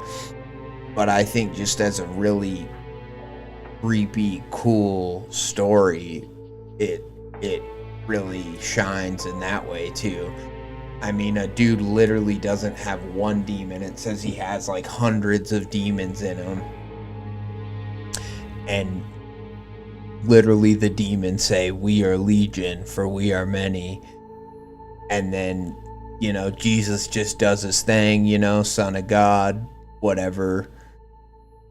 They can't, you know, that's no problem for him. He just casts them all out. And then that's why I feel like, too, I don't know if that's the only story in the Bible, but when you hear stories about pigs, like being associated with demons or with like hell, I feel like that's one of the reasons why. And I also, like, you know, a lot of religions like don't eat pork and stuff like that. And I'm sure, you know, it has older, deeper reasons, you know, like the Hebrew, like they have that in one of their doctrines, like it's an unclean meat or whatever. So like there's obviously other reasons why, but I also feel like that's an example of it carrying over into later, you know, whatever religions or traditions. Is like, again, this story of whatever, pigs being whatever, demons being cast into pigs. Anyways, off the topic of the story, but interesting in my opinion and relevant. You know, a lot of times there are names where you go, "Is that a Bible name?" And then you go, "Oh yeah," and you read the story and you're like, "Oh shit," you know, and it really kind of matters, you know, to the story. So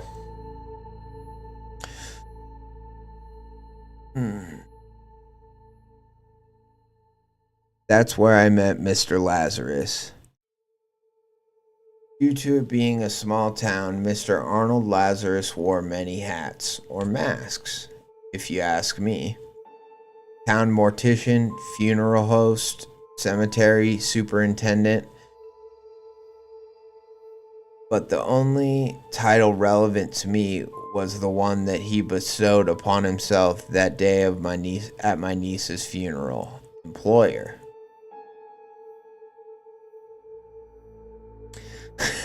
It's cool Bible lore. You remind me of a certain Creepcast host right now. I will just tell you this, right? I am Christian, you could say. Isaiah is a lot more religious than I am. Isaiah knows, you know, all the books of the Bible. I certainly don't. I just went to youth group a lot as a kid, or not a lot, but like enough, you know. I went to youth group and I went to church sometimes, but I'm not I would say I'm a deeply spiritual person, but I'm not a deeply religious person. I know that's kind of cringe for people to be like, "Well, I'm spiritual," but for me, it's actually the truth. You know, I try to have a personal relationship with God, and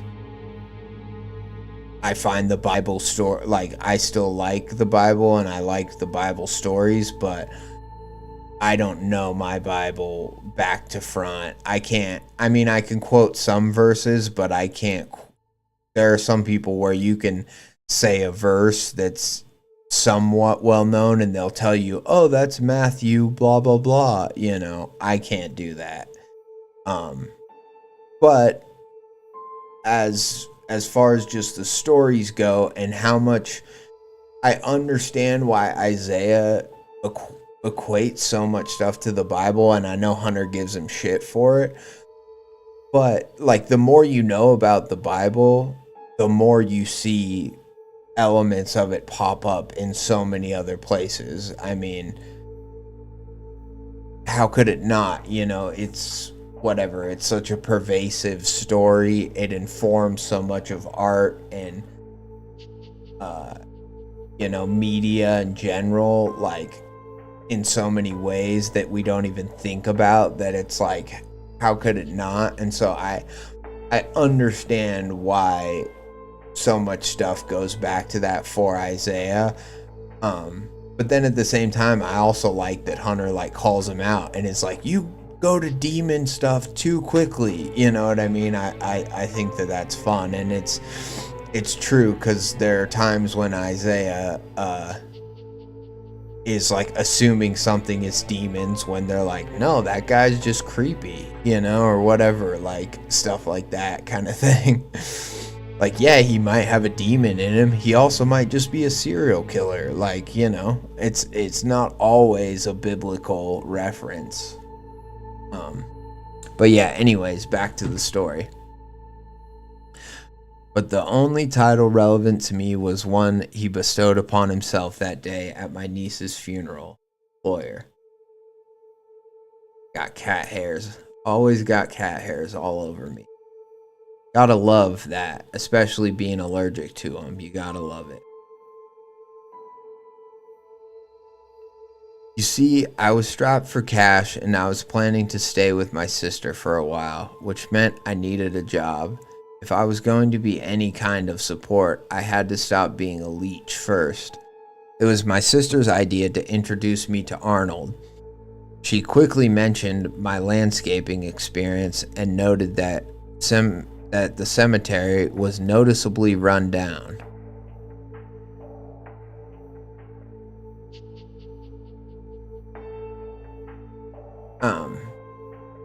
So right here, there's nothing wrong with it, but landscaping, and noted that the cemetery was noticeably run down. Just that double use of like notice and noticeably. I don't know if it necessarily sounds clunky, but it's just something I noticed when I read it. Goddamn cat hair. Anyways, bro. Oh my god.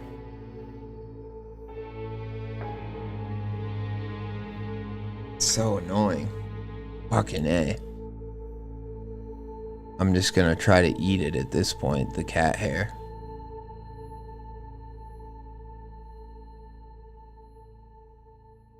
There was something else I wanted to say too about, oh, the whole idea of, even though he has a first name of Arnold, Mr. Arnold Lazarus wore many hats, or masks, if you ask me.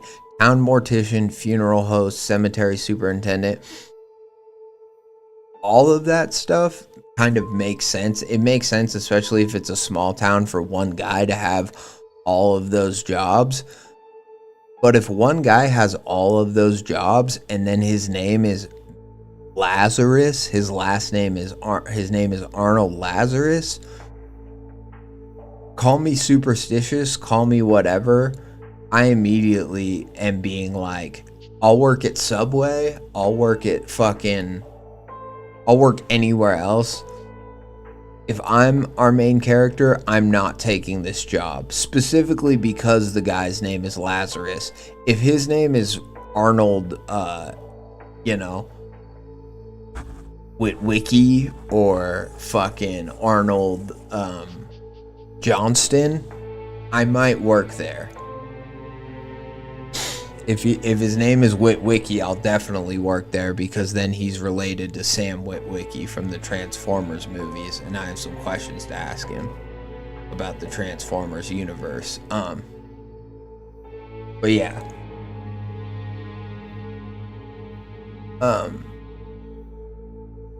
Yeah, okay, good, Rude Dude. Well, and I think my point in pointing that is sometimes you do want the reader to notice the language, like a specific word that you might use, or you want the reader to like hone in on certain things. But I think it's useful to point out just to know when and why it happens. Because then like it, then you can use it to greater effect. Like maybe there is a time when you want to use some like assonance or some alliteration, or when you want to actively repeat a specific word or a specific word like root, in a sentence. And so you'll find a way to like maybe incorporate that into a story. And so I think it's useful to point out when it just happens by accident, like as a writer, but then when you read it, then you'll be able to hone in on it, hopefully yourself as you're writing. And I think too, it's something that you can only notice if you're reading your stories out loud. And again, I will say this probably till I'm blue in the face, but I encourage everyone who posts stories, give your story a read out loud. Record it on your phone, on your voice memos, listen to it back. I realize most people can't stand the sound of their own voice, hate the sound of their own voice, but I do promise you that you can get used to it. Not everyone can. I realize some people have like a straight up like aversion to themselves and really can't stand it. So maybe not everyone will get used to it. But what I will say is you will pick up on things, even if you're not recording it to listen to it back. You will pick up on things reading a story out loud that you will not otherwise pick up on. Had I just read that in my head, I probably never would have even thought of that. But reading it out loud, maybe it's because I was a poetry major. I listen to audiobooks. I know, I'm a very auditory sort of learner in person, but I will say it again and again to read your stories out loud, because you will get different things and it's a different experience and it'll help you. Now, I'm not saying all that to say that like, oh, this story needed it, this story you should have read it out loud before you post it. I'm not saying that at all. This story is very interesting, very intriguing thus far, but it's just something that I feel like I've said almost every time I've streamed now that, and if you don't want to read your stories out loud, I'm more than happy to do it. It's why I'm here, but it is something that will help you as a writer. Something that almost all my writing English teachers suggested, asked, whether it's a speech that you're actually giving, whether it's a poem that you're reading in front of the class, or if it's one that you don't plan on reading in front of anyone, that you just plan on your reader experiencing on the page for themselves, you should still read it out loud to hear what that music of it is gonna sound like, especially with poetry and things like line breaks and stuff. It's very, very important. Anyways, back to it. Mr. Lazarus, thank you for the service. Mr. Lazarus, thank you for the service, my sister said, her voice heavy with sorrow of a newly grieving mother. The ghastly man, dressed in all black formal attire, turned around and extended his free hand.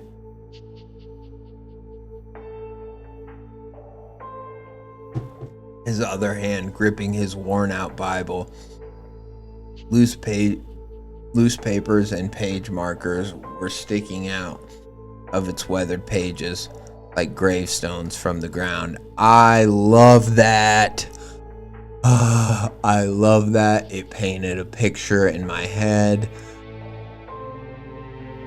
So let me just make sure I pictured it right. His other hand gripping his worn-out Bible. Loose papers and page markers were sticking out of its weathered. Yeah, so he's got notes in his Bible, which could be the sign. What's up, Swag'em? How you doing, man? We're reading Rude Dude's story, and it's kicking ass. And he just had this line that I loved. So we have our Mr. Lazarus, our grave keeper, whatever, type person. And this line, the ghastly man, dressed in all black formal attire, turned around and extended his free hand, his other hand gripping his worn-out Bible. Loose papers and page markers were sticking out of its weathered pages like gravestones from the ground. Oh, that is so good. I love it because it does such a good job of. So far, we don't know anything about this guy other than that he is the mortician and the grave superintendent or whatever it's called for the graveyard, and that his name is Mr. Lazarus, which all that is to say, like, or all that hints that he's probably pretty creepy. But then we get this line.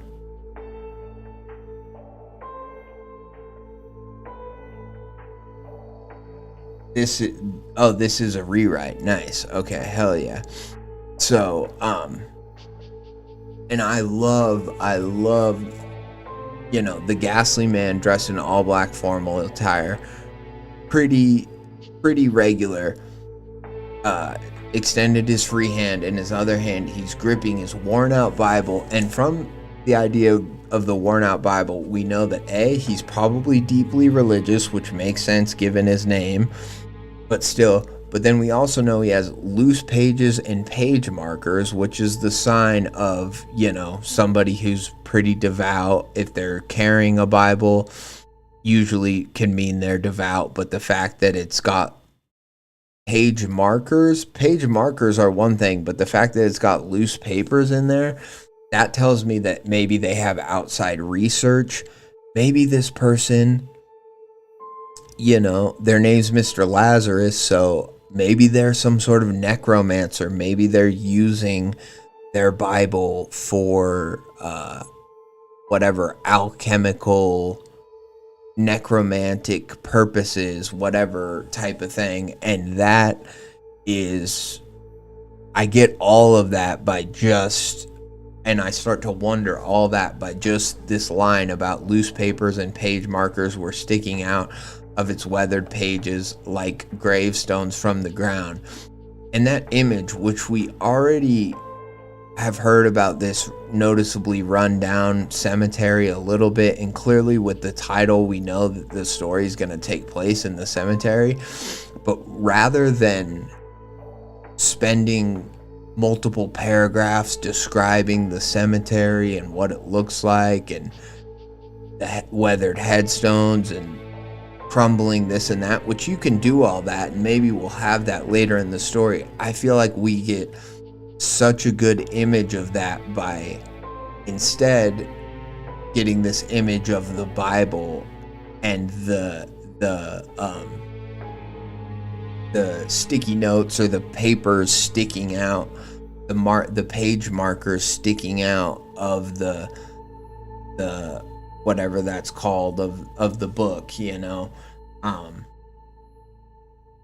we get to, we see that, and from that one little image in Mr. Lazarus's hands, in my mind, it paints the image of the entire graveyard along with it. So we get the image of the grave keeper, so to speak, but from that, because of the parallel between the gravestones and the ground and the things, we get that he is like an amalgamation of death. He is a personification of death, but then we also, it just is a very quick, strong, great from an imagery standpoint of the person, but then because it's so strong and so good, and it references the setting around it, we get that whole setting too. In my head, at least, I already see it, you know, and that's what makes it a really strong line, in my opinion. And yeah, you know, this again just goes to style. Like, stylistically, there are some people, like, you know, Tolkien might have, let's just say, for instance, you know, they talk about how he'd spend 2 pages describing one character's cloak or whatever. And so it's like you could spend a long time talking about the different headstones or the trees in the cemetery and all that stuff, but we get this short little glimpse of the gravekeeper, and it tells us kind of all we need to know, and I love it. I think that's a great line. Very very well used, very, what's the word? You get a lot of, very efficient, you know, you get a lot of punch for your words there.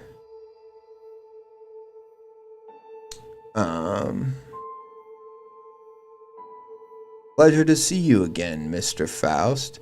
My sincere condolences for the loss of your daughter. Oh, Mrs. Faust, yeah. Pleasure to see you again, Mrs. Faust. My sincere condolences for the loss of your daughter. No doubt she was a bright young girl who had so much life to give, he said with a cold smile as he shook my sister's hand. I suppose his words were meant to comfort, but they only caused the cracked, dried out riverbeds on her cheeks to flow once more. Through her tears, she managed to introduce the shy stranger standing behind her, me. This is my brother, Wilhelm, but you can call him Will. He would like to speak with you about the condition of your cemetery. You see, he's a landscaper, and I believe he could help spruce up the place. She let out a weak laugh before her runny nose and tears took over. Deciding her part was done, she quickly ran off somewhere else to collect herself. I took a step after her, only to be blocked by the bone-white hand that sprang out in front of me. The hand belonged to Mr. Lazarus, but its startling appearance caught me off guard. His appendages were gaunt and crooked with age, and so was the rest of him. His eyes sagged in their sockets, and his skin was covered in old blisters and deep wrinkles. Simply put, he looked like he already had both feet in the grave, yet his personality was surprisingly lively. After a cold yet firm handshake, I began sharing some ideas on how I would spruce up the place, as much as one can spruce up a graveyard. To my surprise, I was offered a job. Mr. Lazarus said I was exactly the person he was looking for. Well, that bodes well.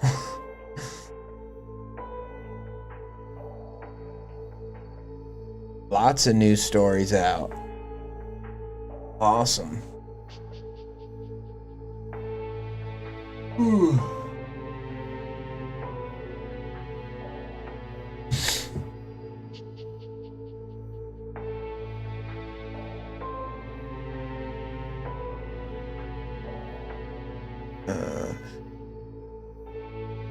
What, you want to leave now, Stella? You want to run away? Despite only talking to him for a few minutes, I could tell that he was a well-educated man and still quite sharp for his age. His well of wisdom seemed nearly endless. I decided then and there that it would be an honor working for someone like him. At least that's what I told him. I just really needed a job. After all, how much wisdom could one gain from digging some graves and pruning some bushes?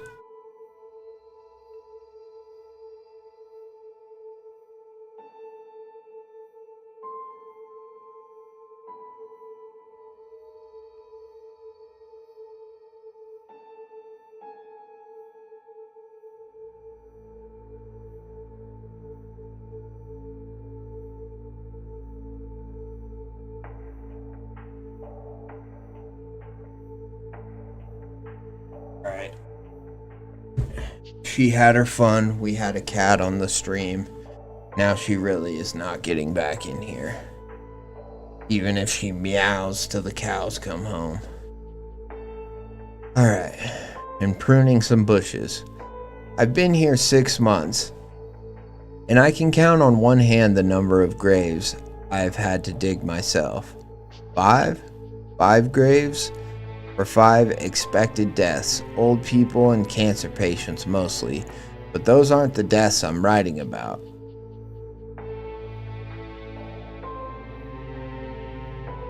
It's the unexpected ones that cause me the most unease. Not the deaths themselves, but the fact that they come as a surprise to everyone in town. Everyone except whoever keeps digging their graves the day before they die. You see, I've only dug 5 graves, but in truth, the total number of people laid to rest in this cemetery over the past 6 months is well over 20. I've never worked in a cemetery before, but for a town of around 2,000 people, that number feels a bit excessive. Yeah, that's a lot of deaths.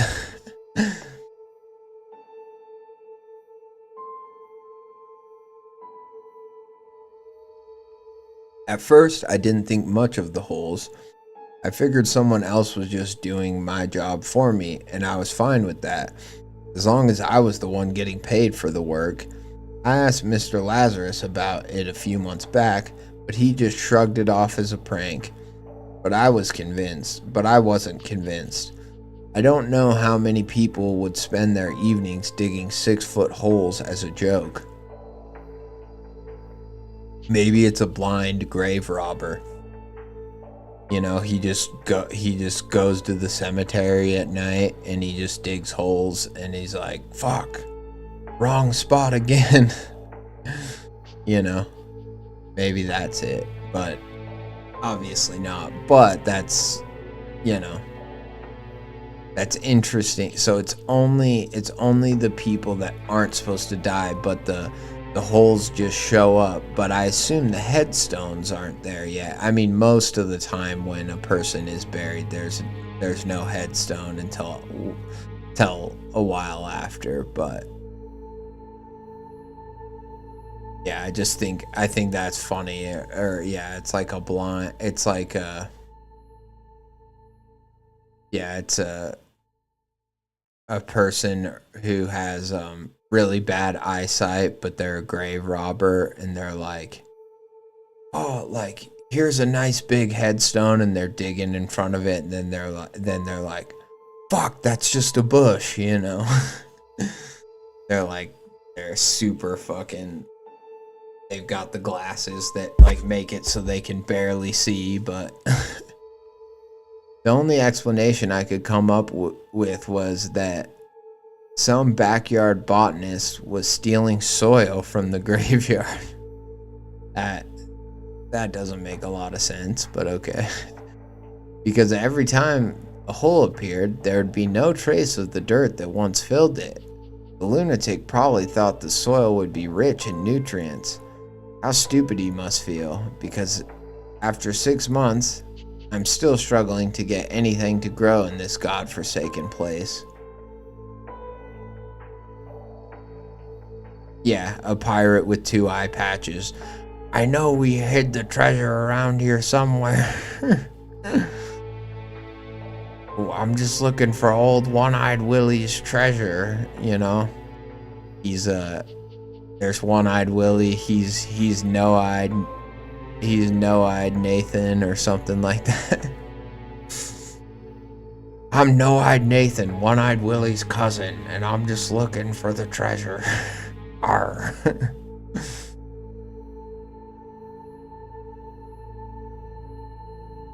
Regardless, Mr. Lazarus asked that every month I write down how many holes had been dug, as well as the dates they were dug. He insisted I take payment for each one. It felt strange recording the dates, especially as the pattern became clear. Eventually, I started lying about the dates. I didn't want to be the one explaining why I kept digging graves for people who hadn't died yet, only for them to die the day after. I thought about doing something about it, but it's not like I can post an ad in the town newspaper. What would I even say? Warning, freshly dug grave. Tread carefully and get your affairs in order. Maybe I'll post it alongside an ad for a law firm. I can help remind folks to update their will and testament. Call it Will's Wills. Sorry, I'm getting off topic. I love it. Update their will and testament. Call it Will's Wills. I love it. There was really nothing I could do. It's not like the graves came with name tags, or at least not that I knew of at the time, so I couldn't exactly run around town pretending to be psychic, warning people about their imminent demise. That brings me to the deaths themselves. As I said, they were always unexpected, mostly accidents. For such a small town, there's an absurd number of bizarre deaths that seemingly have nothing in common, except that, in some cases, for whom the bell tolls, it seems to ring with a kind of poetic irony.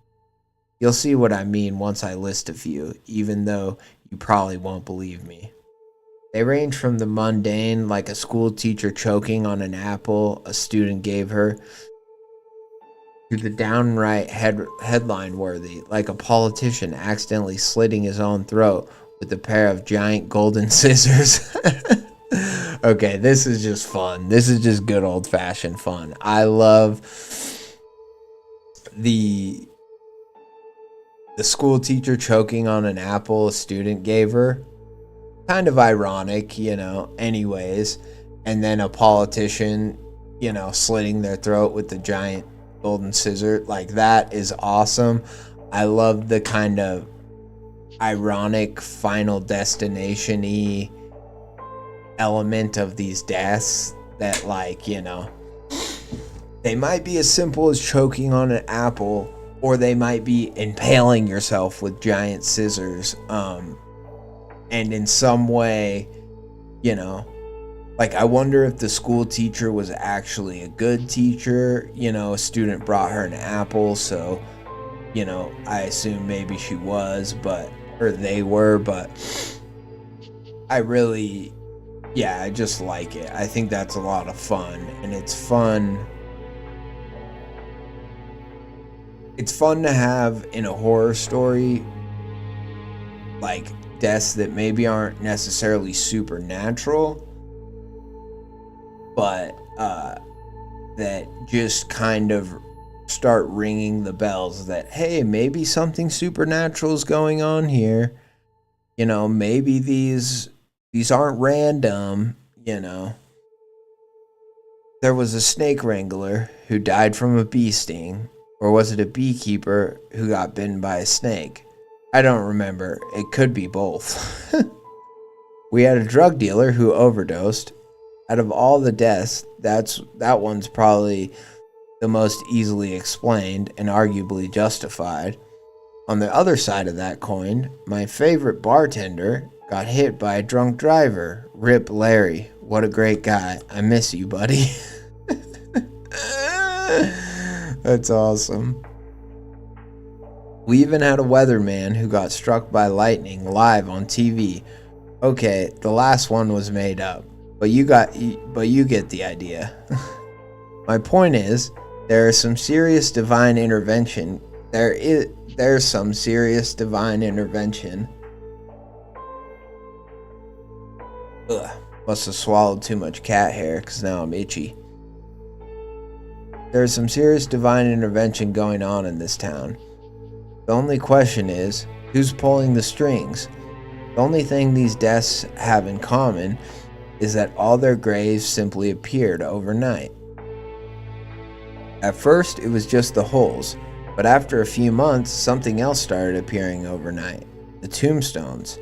Solid granite, polished to perfection, with each person's name carefully etched into the stone, always accompanied by some intricate design that seemed to speak directly to the family of the deceased. Whoever Mr. Lazarus got these from clearly put a lot of effort into making them just right, almost too perfect. And the strangest part was the delivery time. I always imagined some cocaine addict wielding a chisel, because normally a tombstone like that takes anywhere from 1 to 3 months to make. But Arnold always had them ready within a week.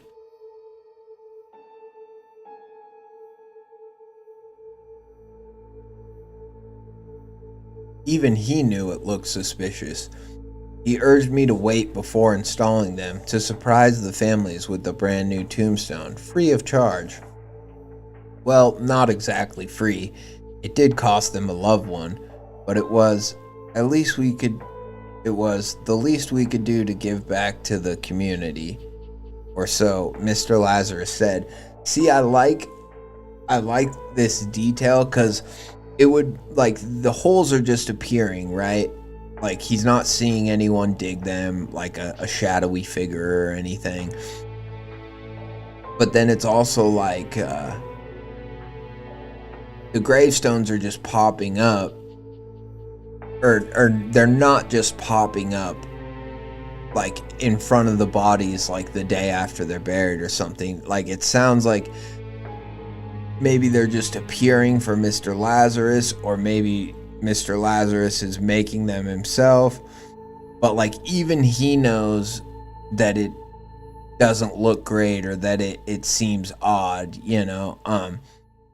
And I like that. It's like, you know, it's the self-aware creepy guy. Sometimes it's so easy to just have the creepy guy just doing creepy things and, like, have no tact. And I like that there's a little bit of tact with this guy. I like that, you know, and maybe Lazarus isn't behind this. Maybe he's just trying to profit off of it. He had, like, this graveyard is, like, magical, and it seems to be able to predict people's deaths. And he's like, well, what am I supposed to do? These people are dead. Their bodies have to go somewhere. I might as well. And these tombstones keep appearing perfectly made. It's like, you know, why not use them? The people are already dead. The families want free tombstones. Tombstones are expensive as hell, you know? So it's like, the least we could do is give back to the community, or so Mr. Lazarus said. I always found the wording a bit strange, like some kind of twisted transaction. Yeah, interesting. Okay. Only now do I realize what he meant. It was late afternoon. The sun just about to dip below the thick tree line at the edge of the cemetery, casting long shadows across the graves. I was tending to my usual task when I saw the ghostly white figure of my sister approaching.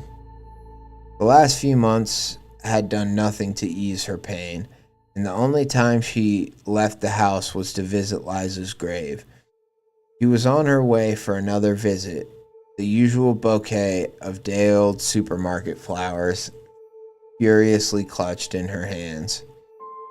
I was on my knees, hacking away at a stubborn root that had been giving me trouble all day. Sweat dripped down my face, the dirt caked my hands. I looked up at her, and her eyes met mine, her face scrunched up, anger burning in her gaze. You know, Will, the whole reason I got you this job was so you could clean up around Liza's grave. But it's been months, and that corner of the cemetery looks even worse than when we buried her. What's wrong with you? Have you no respect for your own family? Her words spat down at me, making me feel just as worthless as the dirt I sat in.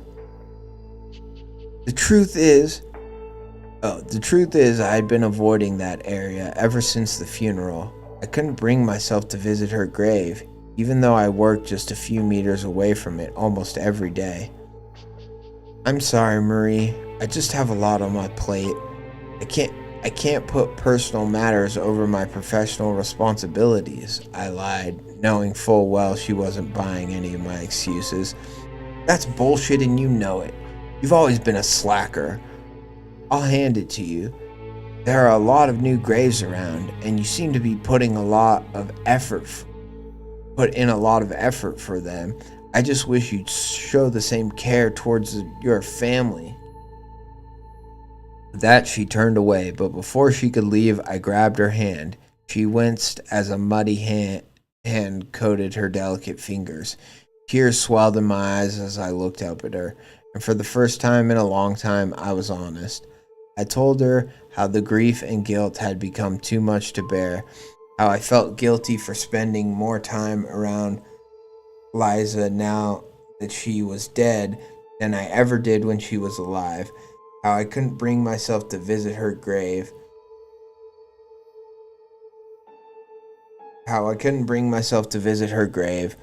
I wish that was where my honesty ended. I told her everything, how I wasn't the one digging the graves, how they appeared before people died, and how she might be right about me being a slacker. She looked at me in confusion and disbelief. Just as I feared, she didn't believe me. In one last desperate attempt to convince her, I told her about the tombstones. I explained how quickly they appeared, and after describing them in detail, her eyes shifted from disbelief to concern. I remember thinking, this is it. This is my ticket to a mental hospital 2 towns over. She pulled her hand away, dropping the bouquet in the soil beside me. She muttered a faint excuse as she turned and walked away, not towards Liza's grave, but toward the chapel, where I assumed her car was parked. I sat there for a while, trying to collect myself. Once I got a hold of myself, I picked up the flowers and mustered up the strength to visit Liza's grave for the first time. It was right where I left it, in the shade of an old oak tree, though the weeds had long overtaken the once fresh dirt. Beneath a pristine tombstone lay a heap of dried up flowers, much like the one I was holding. I replaced them, and for a brief moment I felt a faint flicker of solace. As my eyes dried, I looked at the delicate engraving on the granite tombstone. Liza Faust, followed by a brief stretch of years, only 6. Can 6 years of memories be enough to last a lifetime? I'm sorry, Liza, my little wildflower. I felt relieved, having finally paid my respects. It had been long overdue, but that relief was short-lived. At the bottom, where the flowers lay, was a small engraving of a daisy with words, "Rest easy, little wildflower," etched in a handwritten font. I froze. I was surprised Marie knew my nickname for Liza, but then I remembered the similarities with the other tombstones. I never told Marie that nickname, nor did I tell Arnold. I jumped up, my furious steps pounding in sync with my heartbeat as I rushed toward the chapel. I say chapel, but it doubled as both a funeral home, and at times a mortuary.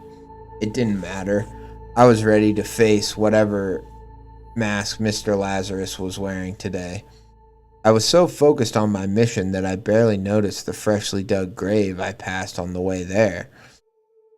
When I reached the entrance, I noticed muddy fingerprints smeared across the cracked white paint on the door. Marie had been here? But why? Had she come to confront Mr. Lazarus too?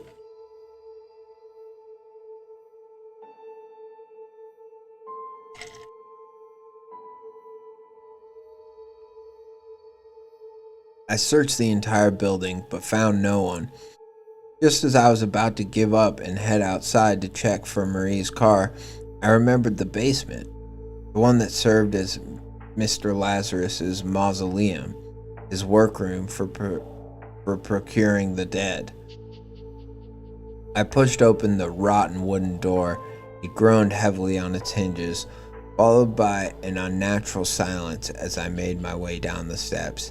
Candlelight flickered, struggling to light up the dark corners of the basement depths where the dirt meets clay.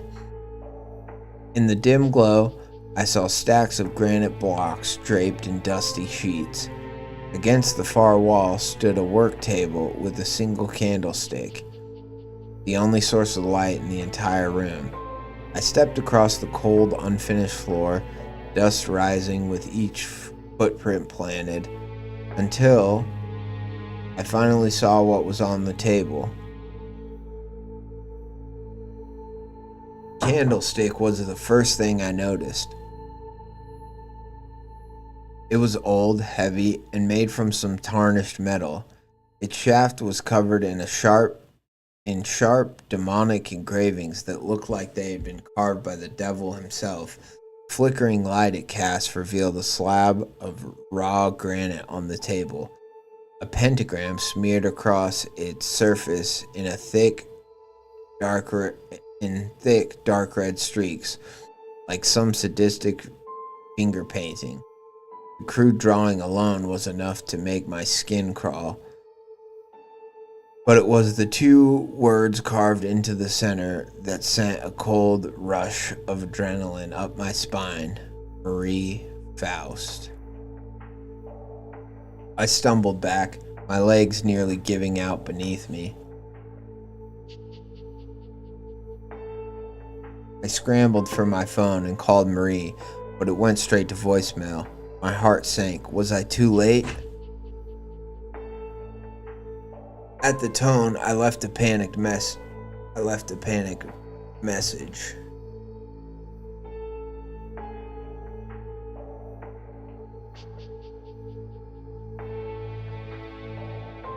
My voice was rapid and my breathing was heavy. I told her what I had found, urged her to be careful, and swore I'd find a way to reverse the ritual.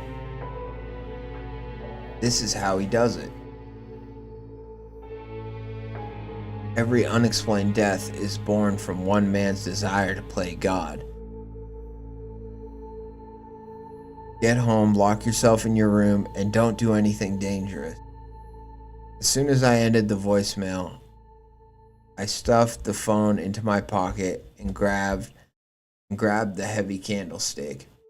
Its sharp engravings biting into my palm, blood mixing with dirt, but I didn't care. In the shaky candlelight, I began rummaging through the loose paper scattered across the table, desperate for anything that could tell me what to do next. Then I heard a voice behind me. One man's desire to play God, you say? The voice boomed, question hanging in the air like dust. I spun around, the candle's flame flickered wildly, then died with a sudden motion. For a split second before darkness swallowed the room. I saw the ghoulish figure of Mr. Lazarus standing only a few feet behind me.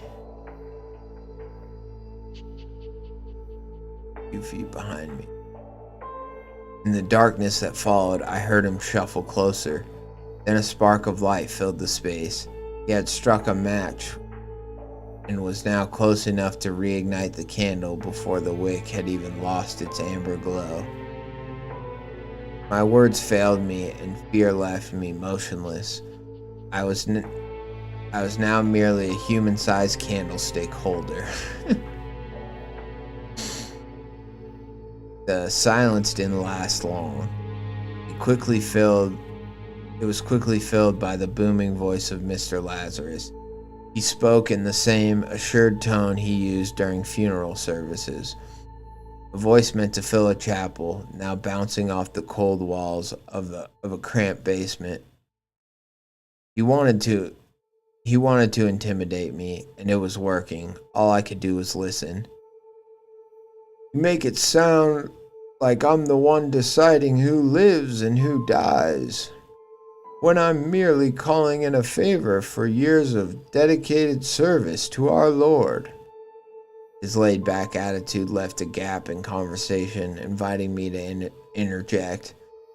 You're fucking insane if you think this is what God... My sentence was cut short by abrupt laughter, followed by a tone as serious as the dead we bury. You're thinking too small, Will. I do not mean the Lord as you know him, for he has long stopped listening. No, I found much more faith in the Lord of Lies, as ironic as that sounds, for when he speaks, the world listens. I listen. What do you mean when he speaks? Do you hear voices? I asked, indulging in his madness. Perhaps he'd slip up and reveal how I could stop this. No, nothing as direct as that. I was never worthy. For me, he could only spare a few words at a he could only spare a few words at a time. It is up to me to interpret them and deliver who he has asked for. What words does he give you? I prodded. A name, an occupation, and a cause of death. Larry, bartender, drunk driver. Do those words ring any bells? I asked, already knowing the answer. About as much as Liza, child, and swing. He looked at me with the grin slowly spreading across his face. He knew he had struck a nerve. I felt my fingers dig into the cold metal of the candlestick. Hold on.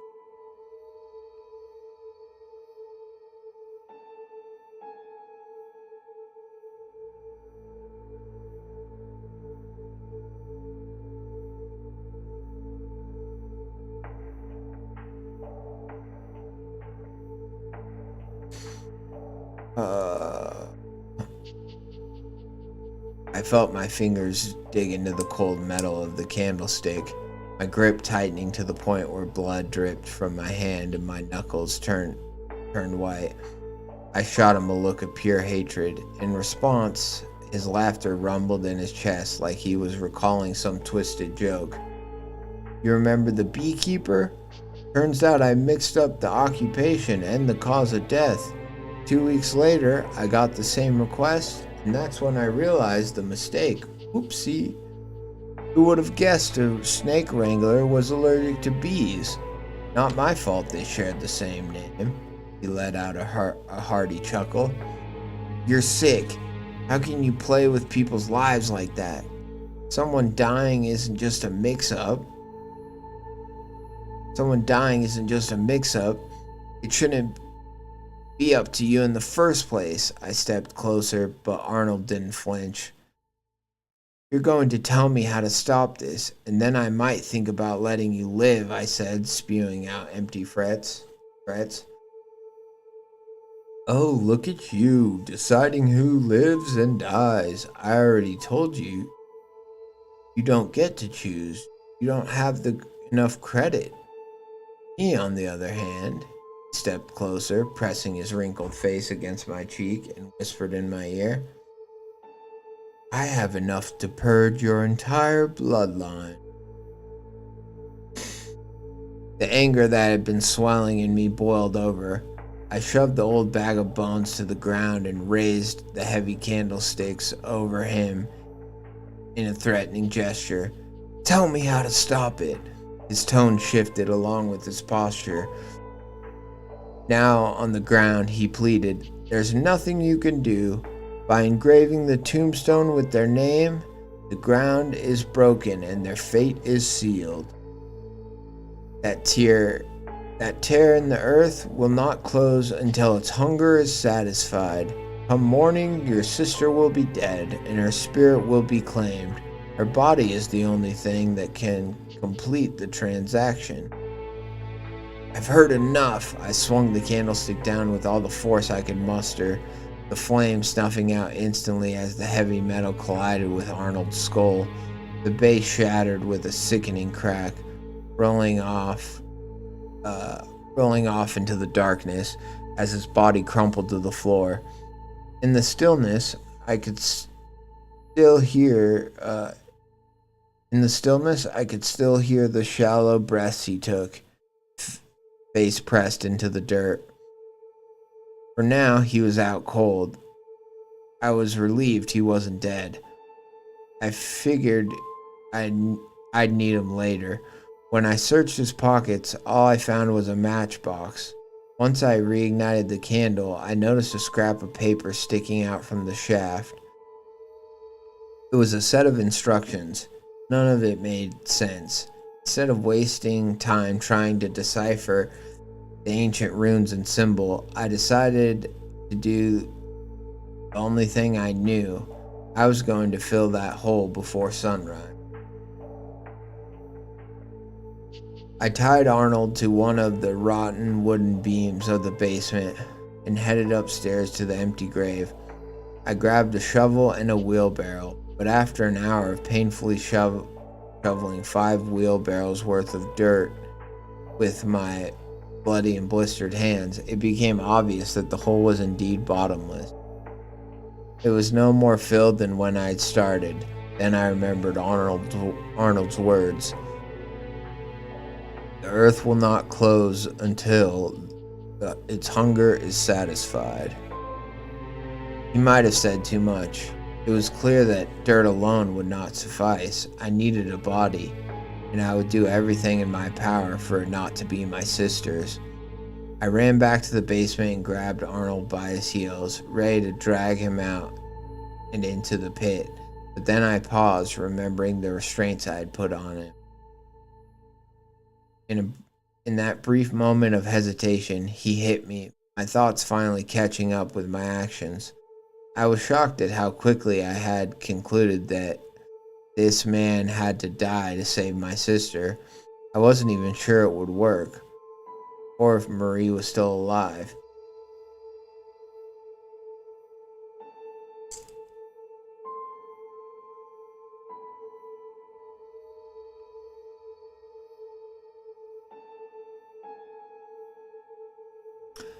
I scrambled to check my phone and saw a message from Marie. "I'm home. Mr. Lazarus and I are concerned about you. Said that your mental state has been slipping recently. And after your message, I'm inclined to believe him. I had no idea what you've been dealing with. I'll look into some options for getting you the help you need tonight." And at that point, I stopped reading.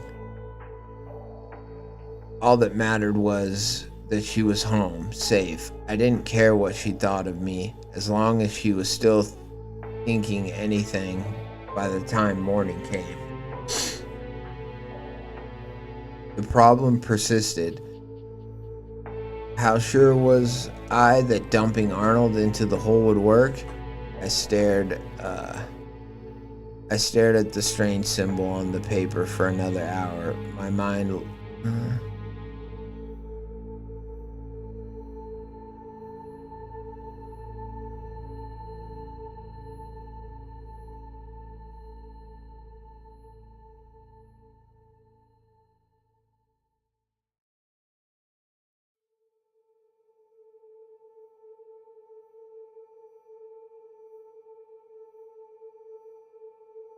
or if Marie was still alive.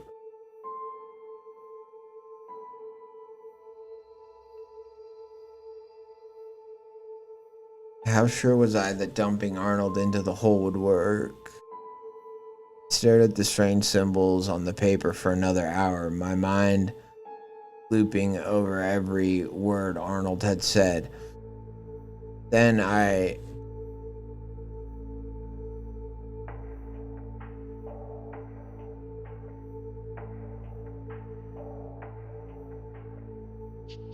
remembered the Bible he always carried with him and the small pieces of parchment I had found in the candlestick. It matched the scrap sticking out of the Bible. I found the book tucked away in a drawer beneath the workbench. Beside it, I discovered the last few pieces to the puzzle. I had the answers I needed, though the conclusion made my stomach turn. Essentially, the name etched into the granite wasn't final. All that mattered was that a transaction was completed. Think of it like this. The receipts would be checked afterward, but the order could still be changed once it was placed. All that mattered was that a soul was delivered. With the shaky hand and wavering candlelight, I carved a line through my sister's name on the granite slab below. I etched a new name, Arnold Lazarus. My clumsiness caused the pentagram to break in a few places, but thankfully my bloody hand served as an excellent brush to correct the final touch-ups. Once the pentagram was complete, I felt it, a dark presence in the room. It felt like all the air had been sucked out and the candle was burning up the last of my oxygen. I could barely breathe. The presence was far more intense than the helpless old man who had once seemed so threatening. I knew the ritual had worked. Then I heard a sound coming from Arnold. First, it was quiet. Just a subtle pain or wince that soon bellowed into a fit of pure madness and hatred. He was awake and he was angry. "What have you done?" Arnold shouted, but his voice quickly shifted into one that wasn't quite his own. It felt like he was being borrowed, used as a flesh puppet by some unseen entity. "Ooh, you think you're clever, don't you? You're only doing me a favor, and for that, I will owe you. But only for a while. Then you have to pay me back what I'm owed." I was not speaking to whatever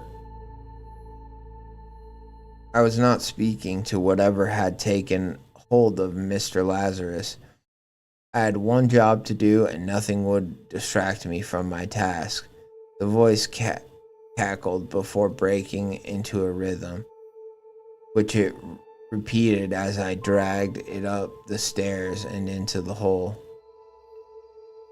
"Oh, what a trade. Price I owed will now be paid by flesh and bone. Oh, what a trade. My greatest debt pays me instead. Oh, what a trade."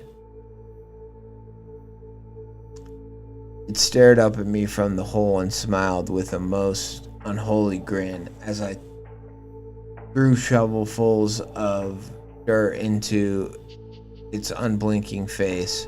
I heard the muffled voice long after I buried its head, and I kept shoveling, blood and soil mixing into the foul sediment that would bury my greatest sin. I would do anything for Marie. I would dig 1,000,000 holes and bury 1,000,000 more if it meant keeping her safe.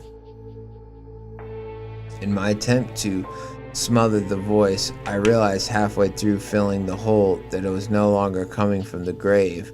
Once I stamped down the last of the earth, I could still hear it. It wasn't coming from the hole anymore. It was inside my head, louder than ever. I still hear it some nights when I'm working the graveyard shift. I hear it every time I dig a hole for some terrible accident, a genuine accident. I hear it every time I get the request for asking. I hear it every time I get the request asking for my sister's death, knowing I'll have to offer up another name instead. Ah, so he has to go keeping on killing people to save his sister. I see. Interesting. Okay. So a few things that I want to talk about. One part was confusing. The part where he hits him, where Lazarus hits. Yeah, super fun little tale.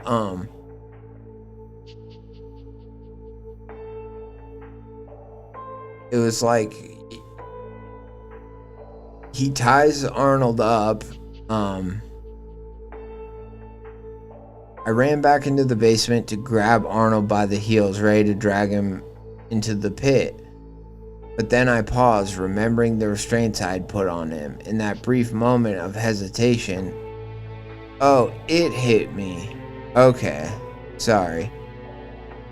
I thought it said he hit me, and so I was like, that doesn't make sense to me. That I was like, Arnold hits him, like he was going to untie him or something, and Arnold hits him. Anyways, so that was just a misreading on my part, but I was like, but then that doesn't go anywhere. Like, what happens? Anyways, so that's fine.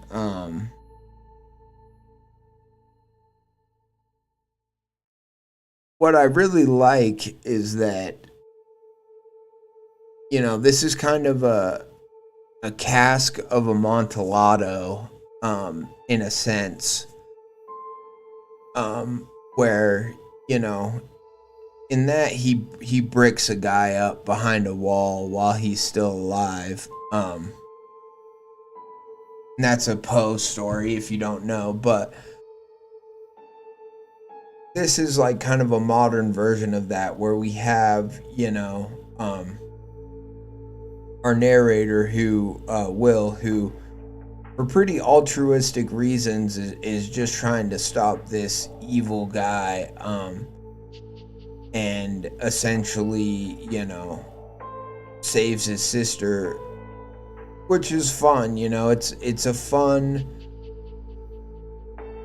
whatever, good fights against evil, or, you know, a hero with good intentions, you know, has to make a bad choice. And what I'm wondering, if was Arnold putting people in the hole because Arnold was supposed to die, and so it's like he was buying himself time by, you know, by feeding the ground, and this demon or spirit by feeding it other people, and then so by doing that or by Will finally putting him in there, you know, that debt is kind of paid or whatever, but you know, there's still, Death still wants kind of his sister. It's just something I think that's worth thinking about, is, you know, how all this started, and why was Arnold just like, or did one day a hole just form, and Arnold got the 3 words from the candle and the spirit or whatever, and then he was just like, yeah, I'll do it, you know? Or was it a sort of a thing where it was like, if you don't want to die, you gotta give me, you know, you gotta give me a body, a soul, sort of thing. Super fun, super interesting. I do think that there's like some parts at the end. There was like one, like, I don't know. I don't know if you need him like finding the candle and like the ritual. I think that Yeah. I think that there maybe are some parts at the end where it's like,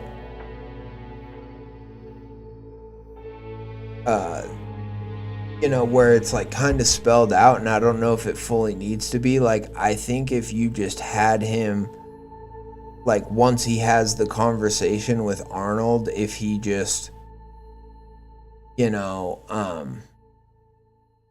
like, I think it's cool, don't get me wrong. I like the candlestick and I like the, like, demon and the pentagram and stuff like that, but I also think that, like, we don't need to know for sure what the full ritual is, and if Will just does it kind of on faith, or, like, just fills the hole because he knows that, like, it requires a soul and all that stuff. And then once he's buried and in there and dead, we know that,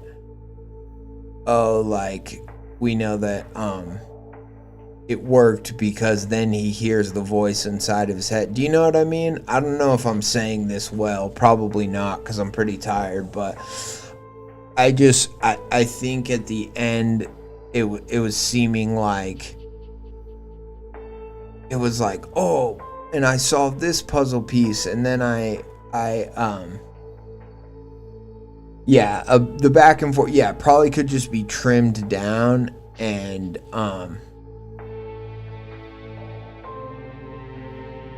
like, and what have you done? Arnold shouted, but the voice quickly shifted into one that wasn't quite his own, and it felt like he was being borrowed, used as a flesh puppet by some unseen entity. Think you're clever, don't you? You're only doing me a favor, and for that I will owe you, but only for a while. Then you will have to pay me back what I'm owed. I was not speaking to whatever had taken hold of Mr. Lazarus. I had one job to do, and nothing would distract me.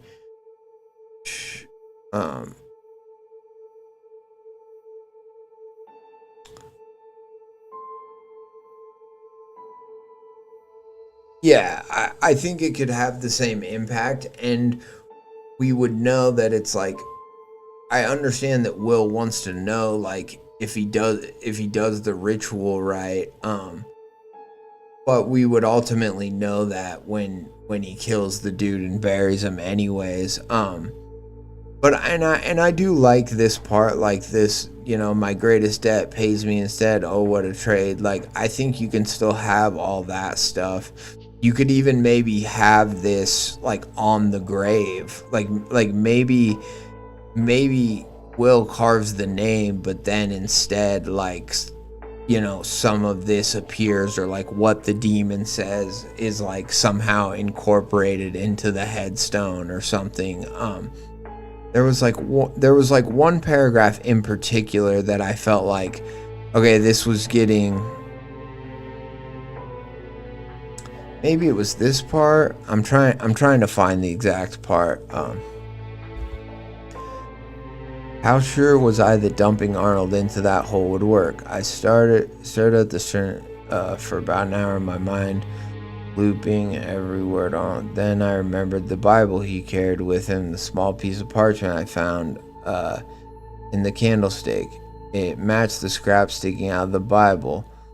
Like, I get that, like, he's piecing it together and finding that stuff, but like, I don't even think we necessarily need to say that, like, oh, the piece of parchment matches the scrap sticking out of his Bible. I think we as the reader can just assume that, oh yeah, those scraps of paper that were in his Bible are also like this scrap that was with the candlestick and all that stuff. Like, I think we can assume that if you're doing this kind of occult shit, kind of any scraps of paper that are around this person are probably going to have occult shit on it. You know what I'm saying? Does that kind of make sense? Tucked away in a drawer beneath the workbench. Inside, I discovered the last few pieces of the puzzle. I had the answers I needed. though the conclusion made my stomach turn. Essentially, the name etched into the granite wasn't final. All that mattered was that a transaction was completed. Think of it like this: the receipts would be checked afterwards, but the order could still be changed once it was placed. All that mattered was that a soul was delivered. Like, yeah, I don't know if we even need this whole paragraph. Like, maybe it could just be, this could be whittled down into a sentence that was like, you know, the granite, you know, the granite wasn't the, you know, the, like, something about it wasn't written in stone. Like, maybe there could be even a play on words there of like, the names weren't etched in stone. The names were just Arnold's way of appeasing the families that he stole from or whatever. Like all that mattered was that the ground got its fill, sort of thing. And I don't think you need to make it that like punny necessarily, like, you know, and stuff like that. I'm just saying maybe there's a quicker way to maybe not even quicker, but maybe punchier is a better word. Maybe there's a punchier way to kind of explain that really all that matters is that once there's a hole, a body's got to go in it, and that body can be anyone's. But yeah, and then, but like, once you fill that hole, it's not a forever fix. It's just a temporary fix. I don't know, something like that.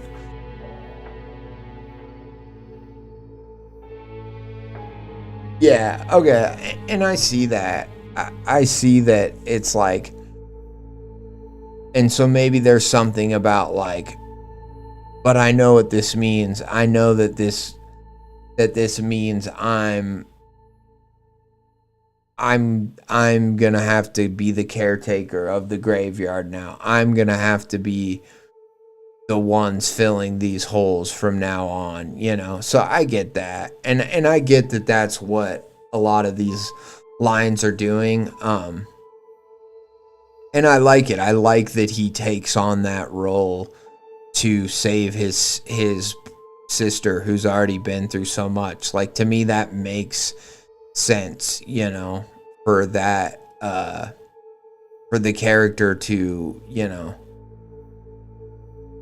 ultimately corrupt himself or become this, do this deal with the devil in order to, you know, save his sister. I think that all makes sense, and I like all that. I don't know. Yeah, it was just more that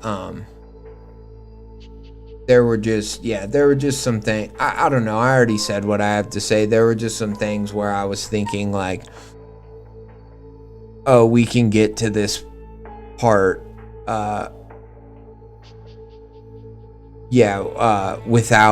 without having it spelled out maybe quite as much, or we can see that he made this sacrifice for his sister without knowing if X happens, then Y will happen, and because X and Y happen, then C doesn't happen. You know what I'm saying? Like, I don't know. But anyways, all in all, super fun. I like the whole I like the Lazarus as an evil character, and I like the whole you're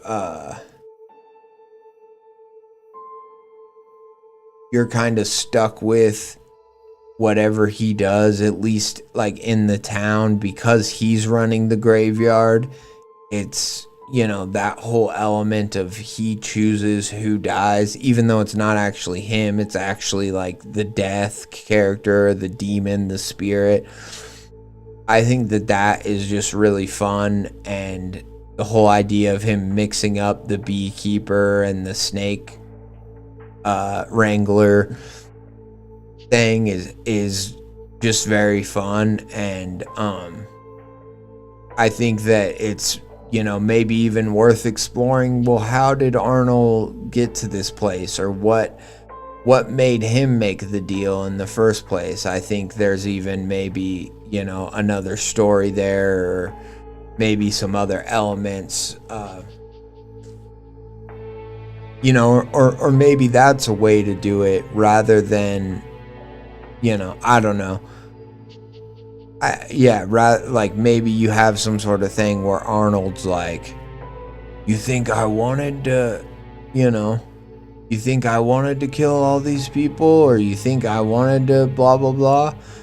But there's some sort of reason why he's doing what he's doing. But all in all, super fun. And I think that as a sort of, I work at X place where this weird thing happens, I think it's a super solid, fun story. I think that there were comedic moments, maybe not quite as funny as the core concept is really fun. I think it's maybe not as funny as No Strings Attached, but I ultimately think that that's like a good thing. I don't think it should have been as funny. I think it's dealing with heavier tones and themes, and it starts with a freaking child death. I mean, that's pretty heavy. So I think if you had the narrator like making all these wisecracks or whatever, I think it probably would have it wouldn't have had as a emotional of a payoff at the end if you have if you have him constantly making these jokes. Although when there were those few jokes where he's like, I'm getting distracted and stuff like that, I think it was good, and it provided some comic relief that I really liked. All in all, I'd say it's a super fun story. And I guess the tale of Arnold Lazarus is one that I'm interested in, as well as Will, because now Will is basically in Arnold's shoes. So it's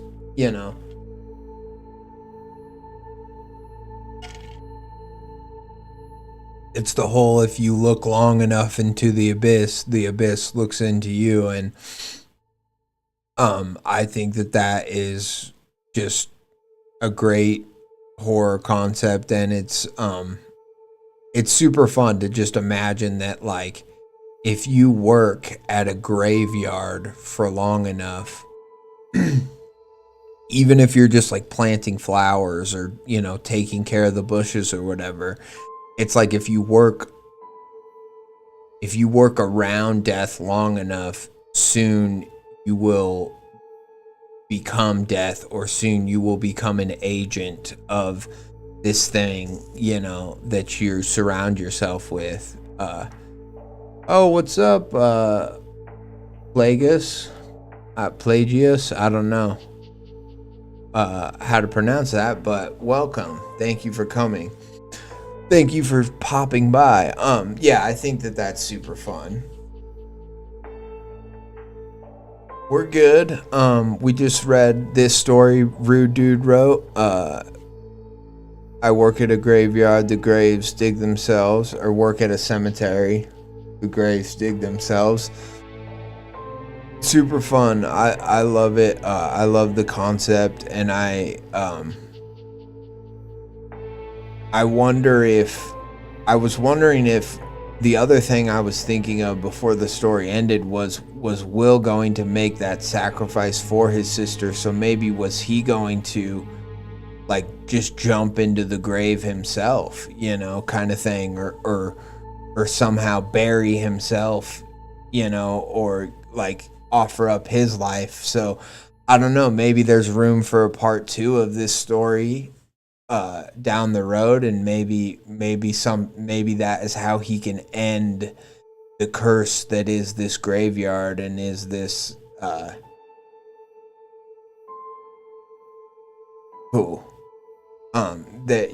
is this, this ritual. Maybe that's how he can finally put a stop to the ritual, as if he lays down his own life.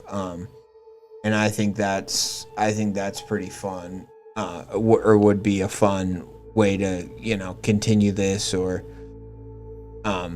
maybe wrap a bow up on, because otherwise Will's just gonna have to keep killing people until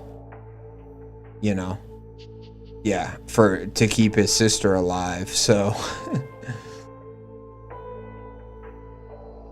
you got any stories? Got any stories posted, Plagius?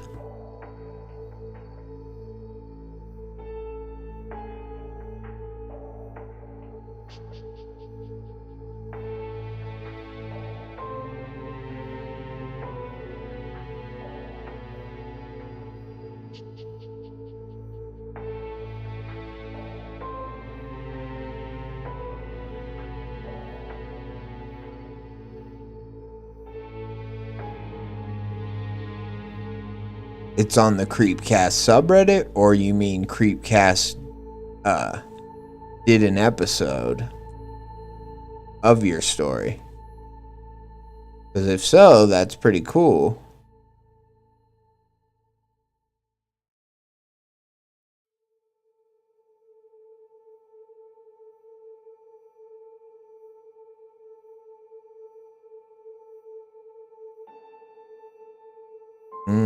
So I'm guessing this is the new one from Swagum, that I got addicted to lucid dreaming.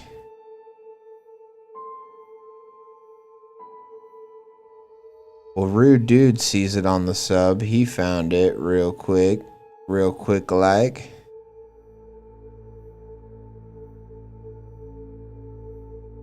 Is it under play?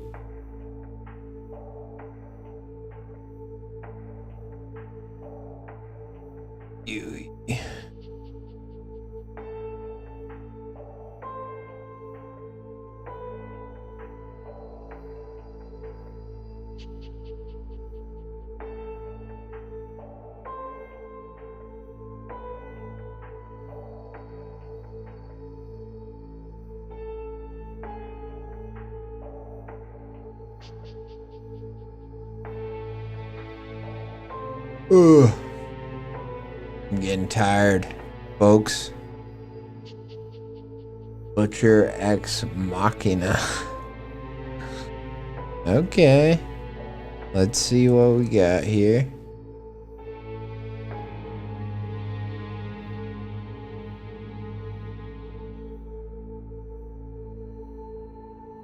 Ah, shit. God damn it.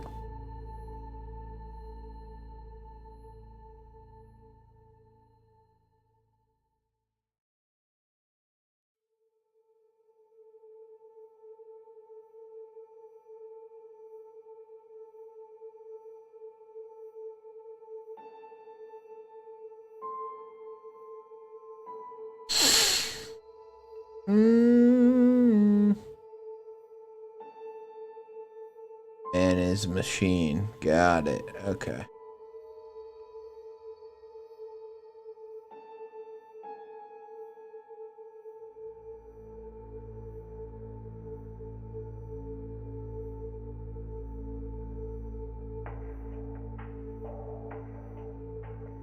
Volume 1 of 7? Is that... Am I reading? Yeah, 2 after 5, so 7. Okay.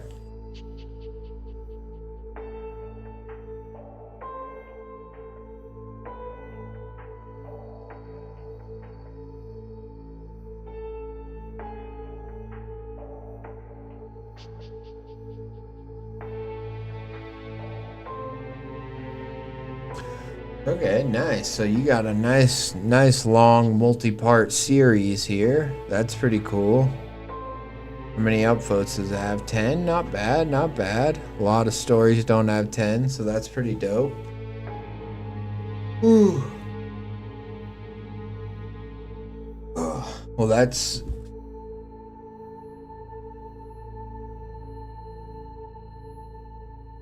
You just read it? Oh, I just read it wrong. Okay. Gotcha. I was like, damn, that was really fast. Well, yeah, so it looks like at the very least we got some stories for next time if I don't jump into one of these right now. Feel free to head to bed. I know you work nights, so this is technically past your bedtime. Yeah, we're well past my bedtime now. I think I am probably going to call it as just an end of a stream, but I feel bad that... Cool. Well, yeah, I think Plagius, I think I will go ahead and start my next stream reading this, and then maybe we'll check out Swagum's I Got Addicted to Lucid Dreaming too. I think that could be really fun for next time. And I mean, this is a nice long series, so you know, I'll probably read at least the first part, but yeah, I appreciate it, guys. But what I do usually with series is I read maybe like 1 or 2 parts at a time, and then, you know, I kind of continue each stream so that, yeah, I'm not just reading one story on a stream, but, you know, I also don't want to like burn myself out on the story, or just I'll only read the first part but then just never talk about it again. Like, I like to finish stuff that I read. I think that's maybe why I like short stories as much as I do, is because it's, you know, it's just easier to get through them in a few sittings, and that I find really rewarding for me and my attention span. So, but yeah, I'll definitely throw this in the queue of stuff to read. But really quick, I want to say to anyone watching this now or live or watching the VOD after the fact, you know, check out the Bitter Question. Maybe, you know, order it, you know, get it on Kindle, read for free. There's lots of ways to read it. You can also just read it on Reddit for free. I'm sure it's a less edited version, but you know, I know it's a great beginning to the story from what I read, and the other Bitter Verse story that we read tonight was just super awesome. Cranked out a few nights ago. I'll have to check out This Man is a Machine stuff for sure, though. Yeah, absolutely. No, I mean, if you don't read it, you know, before my next stream, we'll read it then. Are you doing his writing, his workshop? That's cool. That's awesome. He's definitely got skills, and obviously he put out a book, so that's more than I've ever done in the writing sphere. So that's awesome. Yeah, love authors helping authors. Yeah, he teaches writing in the Creep Cat. Yeah, the title alone, yeah, rubs me the right way. Absolutely. Both for Man is Machine and the Bitter Question, I really like it. And then, you know, obviously we read Rude Dude's story too, but keep checking out his stuff when he posts. I know he's got some new things in the work now that sound really awesome, and I look forward to, you know, his stuff and the stuff he's already written is really great too. So it's definitely worth checking out. Jesus fuck. Oh yeah, definite Warhammer vibes rubs me the right way. LOL. Yeah. Woo. And then there is something else I wanted to say. Yeah, swag them, and then we'll probably just read yours on my next stream too. I always like checking out your stuff, man. So that wording rubs me the wrong way. LOL. Yeah. So yeah, thank you all guys all for stopping by. You know, I appreciate reading stories. You know, please, you know, subscribe to my channel, whatever, like, comment. I appreciate you guys talking in the chat so much. It's a lot more fun having people in the chat to talk about stories with. It makes it way more fulfilling. But also most importantly is read and upvote other people's stories on the Creepcast subreddit and on Reddit in general. Do not just post a story and then be surprised if, you know, no one comments or upvotes your story if you're not commenting on and upvoting other people's stories. I know the people in my chat and the people I talk to from the Creepcast Discord all seem to be pretty good at it. Authors helping authors, like Rude Dude says, but I think it's also important that we help those new authors, you know, those people who have just put out their first post, their first story, and they're really, you know, self-conscious about it, and they don't know if they should keep writing, or they don't know if it was worth it or not to post it. They're kind of on the fence about it. I think it's really important that we keep you know, read some of those stories, read those news stories, and reach out to those people, and you know, just give them the love that was given to us, and just help continue to build this awesome community of authors and horror fans and just literary fans in general, you know.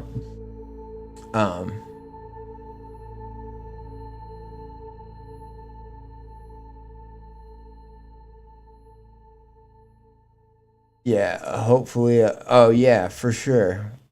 You know, I look forward to the creative fire, you know, like no one wants that artwork more than me, Boots, but you know, no sweat. You got a job you're doing, and just take your time, you know. We got all the time in the world here. We got all, Boots is doing my artwork for my channel. And so we look forward to that, and we appreciate that from Boots. You're awesome. Is there anything else? Is there anything else I should say before signing off and falling asleep? I don't think so. I appreciate all you guys, and you're the best. Thanks, amigo. I got some stories in the works right now too, so we'll see. Oh, that is the other thing I wanted to say is, Boots, you have a lot of story. I mean, I look forward to reading your new stuff. You have a lot of other stuff that I read some of the